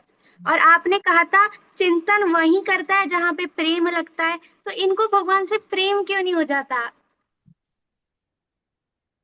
फिर से बोला आप। जो निर्गुण उपासना जो करते हैं, वो भगवान की उपासना करते हैं, स्वयं को भगवान का मान के भगवान का जप करते हैं, तो इनका चिंतन भगवान में है, जो कि ये वैराग्य आसक्त है, इनमें किसी और का चिंतन नहीं है। तो भगवान का चिंतन है, और चिंतन वहां होता है जहाँ प्रेम होता है, तो इनको भगवान से प्रेम क्यों नहीं हो जाता? देखिए ये जो है देहाभिमान का इनमें समस्या आती है। निर्गुण उपासना की दो बातें हैं। पहला तो क्या, तीव्र वैराग्य होना चाहिए। तीव्र वैराग्य यानी संसार से, पदार्थ से वैराग्य। और दूसरा है देहाभिमान नहीं होना चाहिए, यानी अपने आप को शरीर नहीं मानना, मैं शरीर नहीं, मेरा शरीर नहीं। तो अपने आप को भगवान का स्वरूप मानते हैं, भगवान के स्वरूप में स्थित रहते हैं ऐसे व्यक्ति। फिर ये ऐसा स्थित होने के बाद फिर जो भी दिखता है इनको संसार में, उसके प्रति संबुद्धि रखते हैं, मतलब हर चीज में भगवत दर्शन देखते हैं। फिर हर चीज में भगवत परिपूर्ण मानते हैं। भगवान सब जगह अव्यक्त है, अचल है, स्थिर है, अक्षर है, परिपूर्ण मानते हैं भगवान को। वो तो परिपूर्ण मानते हुए फिर भगवान का ही स्मरण करते हैं, हमेशा भगवान रहते हैं इनके उसमें। और ऐसे व्यक्तियों के बारे में आता है, ऐसे व्यक्तियों को फिर क्या है, अपने स्वरूप में स्थित होते हैं। ऐसे व्यक्ति अपने स्वरूप में स्थित जाते हैं, और स्थित होने के बाद कहते हैं भगवान ऐसे व्यक्ति मुझे ही प्राप्त होते हैं, यानी भगवान के धाम को प्राप्त होते हैं, यानी भगवान के वहां प्रवेश कर जाते हैं ऐसे व्यक्ति, ज्ञानी निर्गुण वाले। तो प्रश्न क्या है आपका अभी? इनको भगवान से प्रेम क्यों नहीं होता? क्योंकि ये अपना ज्यादातर समय भगवान का चिंतन करने में लगाते हैं, तो इनको प्रेम क्यों नहीं होता? भाई प्रेम क्यों नहीं होता? देखिए प्रेम वाला तो प्रेम तो मामला है नहीं इसमें, ये तो माया मानते हैं सबको, और अब तो अपने अलावा सब कुछ माया है। संसार जो प्राकृतिक पदार्थ सब माया है। एकमात्र दर्शन नहीं होते बस। एकमात्र प्रेम तो भगवान हो दिखता सकता है, है, दर्शन नहीं होते। एकमात्र भगवान ही दिखता है इनको। तो प्रेम वाली बात तो इसमें है नहीं भाई, प्रेम होना नहीं होना बात नहीं है यहाँ पर। इनको तो दर्शन सब नहीं। जगह परिपूर्ण परमात्मा ही दिखते हैं, सब जगह परमात्मा ही दिखते हैं इनको, सब जगह परमात्मा ही परमात्मा दिखते हैं इनको। संबुद्धि हर प्राणी में भगवान रूप में दर्शन करते हैं ये। और वैराग्य को धारण करके। वैराग तो होता ही है भाई, संसार मात्र से संबंध नहीं है इनका, सिर्फ सिर्फ भगवान ही भगवान दिखते हैं इनको। और सबको माया मात्र मानते हैं, सब में संबुद्धि रहते हैं, सर्वबुद्धि रहता, सभी प्राणियों की सेवा करते हैं, सर्व सभी प्राणियों में एक समान बुद्धि रखते हैं, है ना। तो भगवान का वहां धाम में एंट्री होती है इनकी, ये बात है इसमें। प्रेम का तो इसमें सर कोई उदाहरण है क्या इसका, ऐसे कोई संतों कोई का, महापुरुषों का? उदाहरण? हाँ जी, निर्गुण उपासना का हाँ जी। कोई उदाहरण दीजिए सर इसका कोई। उदाहरण में देखिए, निर्गुण उपासक बहुत रहे हैं ऐसे। स्वामी रामकृष्ण परमहंस निर्गुण थे क्या? निर्गुण विवेकानंद भी निर्गुण थे। सगुण थे, उनको तो माँ काली देवी दर्शन देती थी, बात करती थी उनसे, तो काली देवी के उपासक थे। महात्मा बुद्ध को अभी कैसे थे जी? बुद्ध, हाँ बुद्ध के बारे में कह सकते हैं हम। महात्मा बुद्ध जो है, बुद्ध के बारे में कह सकते हैं। बाकी मेरे को इसमें आपको एग्जैक्ट उदाहरण में ना बिल्कुल प्रभावी अरविंदो हुए सर, अरविंदो घोष, हाँ अरविंदो भी हुए ऐसे ही। उनके बारे में हाँ कह सकते हैं। अच्छा, मेन चीज ये जो उन्होंने कहा प्रेम वाली बात है ना सर, तो वो तो जो भगवान के अलावा कुछ सोचते नहीं है। और प्रेम में तो समर्पण भाव हो, प्रेम इसलिए नहीं होता कि उनमें समर्पण भाव नहीं होता है, वो तो सर्वत्र भगवान को देखते हैं और प्रेम मांगता है समर्पण। समर्पण करें किसको, बहुत भाई उनको भगवान के अलावा कुछ है नहीं बस। तो समर्पण और समर्पण के अलावा तत्व सुख भाव, कि जो कुछ काम करें, जो कुछ पूजा करें या कुछ भी बनाए खाएं, हंसे बोले डोले, वो सब भगवान तुम्हारे लिए। और यहाँ वो भाव है ही नहीं। यहाँ वो तो दो हो गए गोपियों ना, का प्रेम भाव अलग चीज है। यहाँ हो गया मैं भगवान का, भगवान मेरे। यहाँ मैं शब्द आ गया ना सर, यहाँ तो मैं शब्द आ गया। प्रेमी और प्रेमास्पद, प्रेमी और प्रेम, जी जी। तो बात और जो प्रेम वाला होता है वह है नहीं, दूसरा है नहीं वहाँ उनके अलावा। ना ना ना ना ना। और यहाँ मैं वाला शब्द आ गया, वहां गोपियां मैं है ही नहीं कुछ, हम तो तेरी हैं बस। बस मैं और तुम्हें का फर्क है, इसलिए वो बात है इसमें। और बताएं, और बाकी एग्जैक्ट उदाहरण मैं आपको और देखो बताऊंगा, अभी मेरे को ध्यान नहीं आ रहा है इसके एग्जैक्ट उदाहरण। सर जी सर नहीं, गुरुजी जैसे कि दो बंदे हैं सामने से क्वेश्चन करते हैं, आप हमें पढ़ा रहे हो। हेलो। जी जी बोले ऋतु जी बोले। हाँ जी। एक कहता है कि जैसे आप हमें उपदेश दे रहे हो, हम आंख बंद करके सुन रहे हैं, हाँ में हाँ लगा रहे हैं। एक हमारी बात को काटता है। दो साधक हैं जी, सामने बैठे हुए सुन रहे हैं। एक हम जैसे पढ़ा रहे हैं उनको, आप पढ़ा रहे हो, मैं ऐसे ही धारण कर रही हूँ जैसे आप हमें पढ़ा रहे हो। एक कहता है कि मैं ईश्वर को नहीं मानता, जो बंदा अच्छा है मैं उसको मानता हूँ। इसमें क्या फर्क हो गया जी? मतलब मैं समझा नहीं, प्रश्न क्या है आपका? जैसे दो साधक है सामने बैठे हुए पढ़ रहे हैं, फॉर एग्जाम्पल आप ही हमें पढ़ा रहे हो, हम सब हैं, तो मैं हूँ, मैं धारण कर रही हूँ जैसा हमें आप बोल रहे हो, मैं किसी बात की काट नहीं कर रही। दूसरा जो स्टूडेंट है, साधक है, वो मानता नहीं इन चीजों को। वो कहता है दूसरे वाला कि मैं भगवान को नहीं मानता, मेरे लिए तो वो अच्छा है, जो इंसान अच्छा है मैं उसको मानता हूँ, भगवान मेरे लिए कुछ नहीं है। तो उसमें क्या फर्क हुआ जी, बस ये बता दीजिए। देखिए वो कह रहा है मैं भगवान को नहीं मानता, तो बात खत्म। फिर भगवान को नहीं मानता तो फिर बात ही खत्म हो गई उसकी। तो भाई भगवान को नहीं मानता वो, तो पूरी गीता भगवान पर केंद्रित है, भगवान बोल रहे हैं इसको, तो भगवान को नहीं मान रहे, फिर वो गीता की बातें उससे कैसे कहाँ करेंगी? वो ये कहता है कि जो इंसान अच्छा है मैं उसको मानता हूँ, उसी के अंदर सब कुछ है, वो क्या होएगा फिर जी? नहीं वो उसकी अलग। भाई देखिए संसार में भांति भांति के लोग हैं। स्वामी जी कहते हैं तेरे भावे जो करे भले भरो बोलो संसार, नारायण तू बैठ के अपनो भवन बुहार। अब भिन्न भिन्न मुंडों वाले, भिन्न विचार वाले लोग हैं। कोई भगवान को मानता है, कोई अच्छे कामों को मानता है, कोई जो है दान ही दान कर रहा है, कोई अपना नाम लिखा रहा है शिलालेख पट्टों पर, कोई क्या कर रहा है, कोई क्या कर रहा है। हम तो चूंकि भगवत गीता के साधक हैं, और भगवान गीता साक्षात भगवान की वाणी है। अपने पहली क्लास जब मेरी शुरुआत बिगिनिंग क्लास की थी इसकी गीता की, तो अपने इसमें हमारे जो केंद्र में कौन होने चाहिए? भगवान होने चाहिए। हमारी भगवत गीता की बातें हमारे समझ में जब आएंगी, जब हमारे केंद्र में भगवान कृष्ण के प्रति समर्पण है तब बातें समझ में आएंगी, नहीं तो बातें भगवान को नहीं मानते फिर बातें कहाँ ऊपर से निकल जाएंगी फिर तो बातें। तो पहली है भाई गीता का सार क्या, शरणागति, भगवान की हाँ शरण जी। शरण में। अब जो व्यक्ति कह रहा है मैं भगवान को मानता ही नहीं तो उसके बारे में फिर कहना ही क्या। तो उसको फिर हम नास्तिक कहेंगे गुरुजी? नहीं, वो कह रहा है मैं भगवान को नहीं मानता और नास्तिक हुआ फिर वो भगवान को हाँ, तो वो कहते हैं मैं इंसान को मानता हूँ जो अच्छे कर्म करते हैं, मैं सोचता हूँ कि उसमें उनका सब अलग हो कुछ है। सकता है, उनका अलग हो सकता है नजरिया, बाकी भगवान को नहीं मानना कह दिया तो फिर उसी से बात ही क्या करनी फिर। भाई गीता ठीक। तो भगवान की बातों पर आधारित है, भगवान कृष्ण की उपदेश है साक्षात, इनको हम कैसे कह सकते हैं ना। ठीक है जी, सर ठीक। सर जी ये सर। पहला पॉइंट है सगुण साकार निर्गुण निराकार की जो अंतर दे रखा है। जो पहला पॉइंट है स्पष्ट विवेक और तीव्र वैराग्य के बिना इस साधन को करना तो दूर समझना भी मुश्किल है। जी अब सर ये क्या है कि ब्रह्म विद्या 2.11 से लेके 2.30 तक श्लोक नंबर, उसमें ब्रह्म विद्या भी में भी यही कहते हैं कि इसको भी समझने के लिए स्पष्ट विवेक और तीव्र वैराग्य की आवश्यकता है। बिल्कुल बिल्कुल। जो सांख्य योग है जिसको ब्रह्म विद्या भी कह सकते हैं, जिसको आध्यात्म विद्या भी कह सकते हैं, जी जी। तो उसको भी स्पष्ट विवेक और तीव्र वैराग्य की आवश्यकता है। तो ब्रह्म विद्या वाला जो वो चैप्टर था 2 नंबर वाला, तो वो भी अपने निर्गुण निराकार के लिए वो हुआ एक तरीके से। देखिए दूसरा जो चैप्टर था ना सांख्य योग, उसमें गीता जी का सार है, पूरा गीता का सार है उसमें। उसमें गीता का पूरा सार है। जो गीता की बात पढ़ेंगे ना अध्याय 18 तक सभी का एक इंडेक्स टाइप है वो, इंडेक्स टाइप है वो, सभी बातें हैं उसमें। तो उसमें आप जो ब्रह्म विद्या, ब्रह्म वही निर्गुण निराकार, ब्रह्म मीन्स निर्गुण निराकार। हाँ सर, तो उसमें भी स्पष्ट विवेक और तीव्र वैराग्य की आवश्यकता है। इसके बिना होगा नहीं ये मामला। पहला पॉइंट ही है देखिए इसमें, जब तक आप में तीव्र वैराग्य यानी अपने को जब तक शरीर मानेंगे देहाभिमान रहेगा ना। जैसे स्वामी आप देखिए उदाहरण आता है, जैसे मेरे याद आ रहा है विश्वामित्र जी का उदाहरण था। विश्वामित्र जी ने कितने साल तक तपस्या की थी, बहुत साल तक है ना तपस्या की थी। जब इंद्र को लगा कि मेरा सिंहासन डिस्मिस होने वाला है तो उन्होंने क्या अप्सराएं भेजी वहां पर, भिन्न भिन्न प्रकार की है ना। तो वो क्या है फिर विश्वामित्र जी डिस्मिस हो गए वहां पर, उन्होंने अपने आप को शरीर मान लिया कि मैं शरीर हूँ, मेरा शरीर को सुख चाहिए, तो डिसमिस हो गए वो। तो वहां देहाभिमान आ गया, वहां वैराग की कमी हो गई थी वहां। तो वो साधना फिर कहाँ रही फिर उनकी। तो इसमें मेन चाहिए देहाभिमान यानी विवेक, तीव्र वैराग्य और विवेक। विवेक यानी हमारा विवेक मीन्स हमारा जागृत रहे कि मुझे देहाभिमान नहीं करना है, मेरा वैराग्य बनाए रखना है। ये सब बातें हमारे विवेक में होती हैं। तो विवेक और वैराग्य दोनों बहुत जरूरी हैं। यदि वैराग्य नहीं रहा आप में, शरीर को मैं मेरा मान लिया, तो साधना बहुत दूर की बात हो जाएगी फिर ये निर्गुण साधना।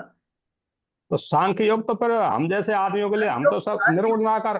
सांख्य योग से तात्पर्य सर उसमें गीता का पूरा सार है उसमें। उसमें गीता इंडेक्स है, अपनी गीता की एज इंडेक्स माने उसको आप, सब बातें हैं उसमें। कर्मयोग के बारे में भी दिया है उसमें, है ना।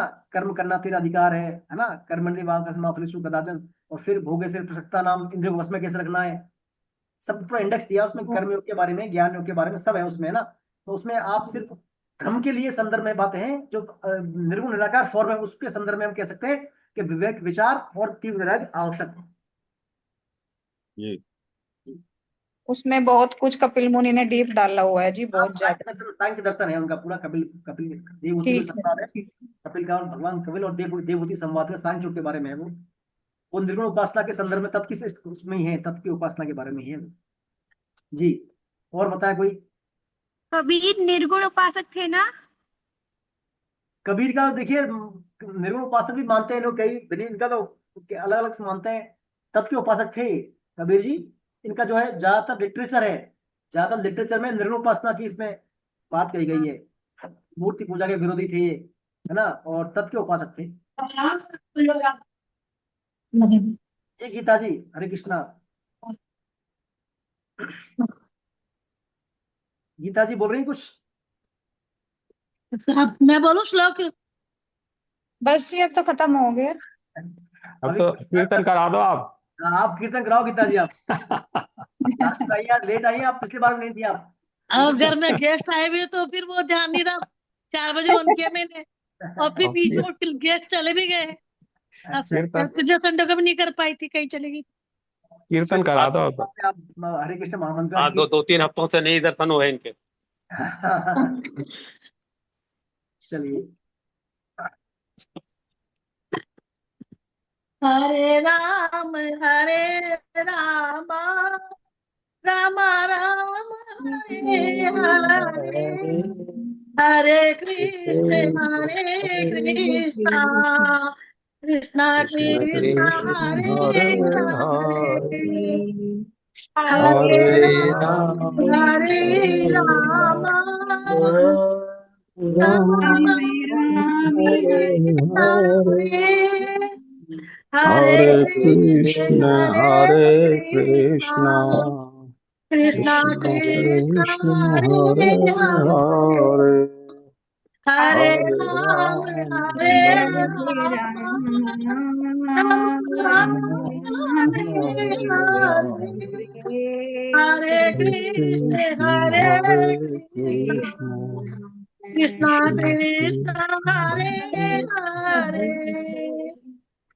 हरे राम राम हरे हरे राम राम राम हरे हरे हरे हरे कृष्ण कृष्ण हरे हरे कृष्ण कृष्ण कृष्णा कृष्ण कृष्ण हरे हरे हरे राम राम हरे हरे हरे कृष्ण कृष्णा कृष्ण हरे हरे हरे राम राम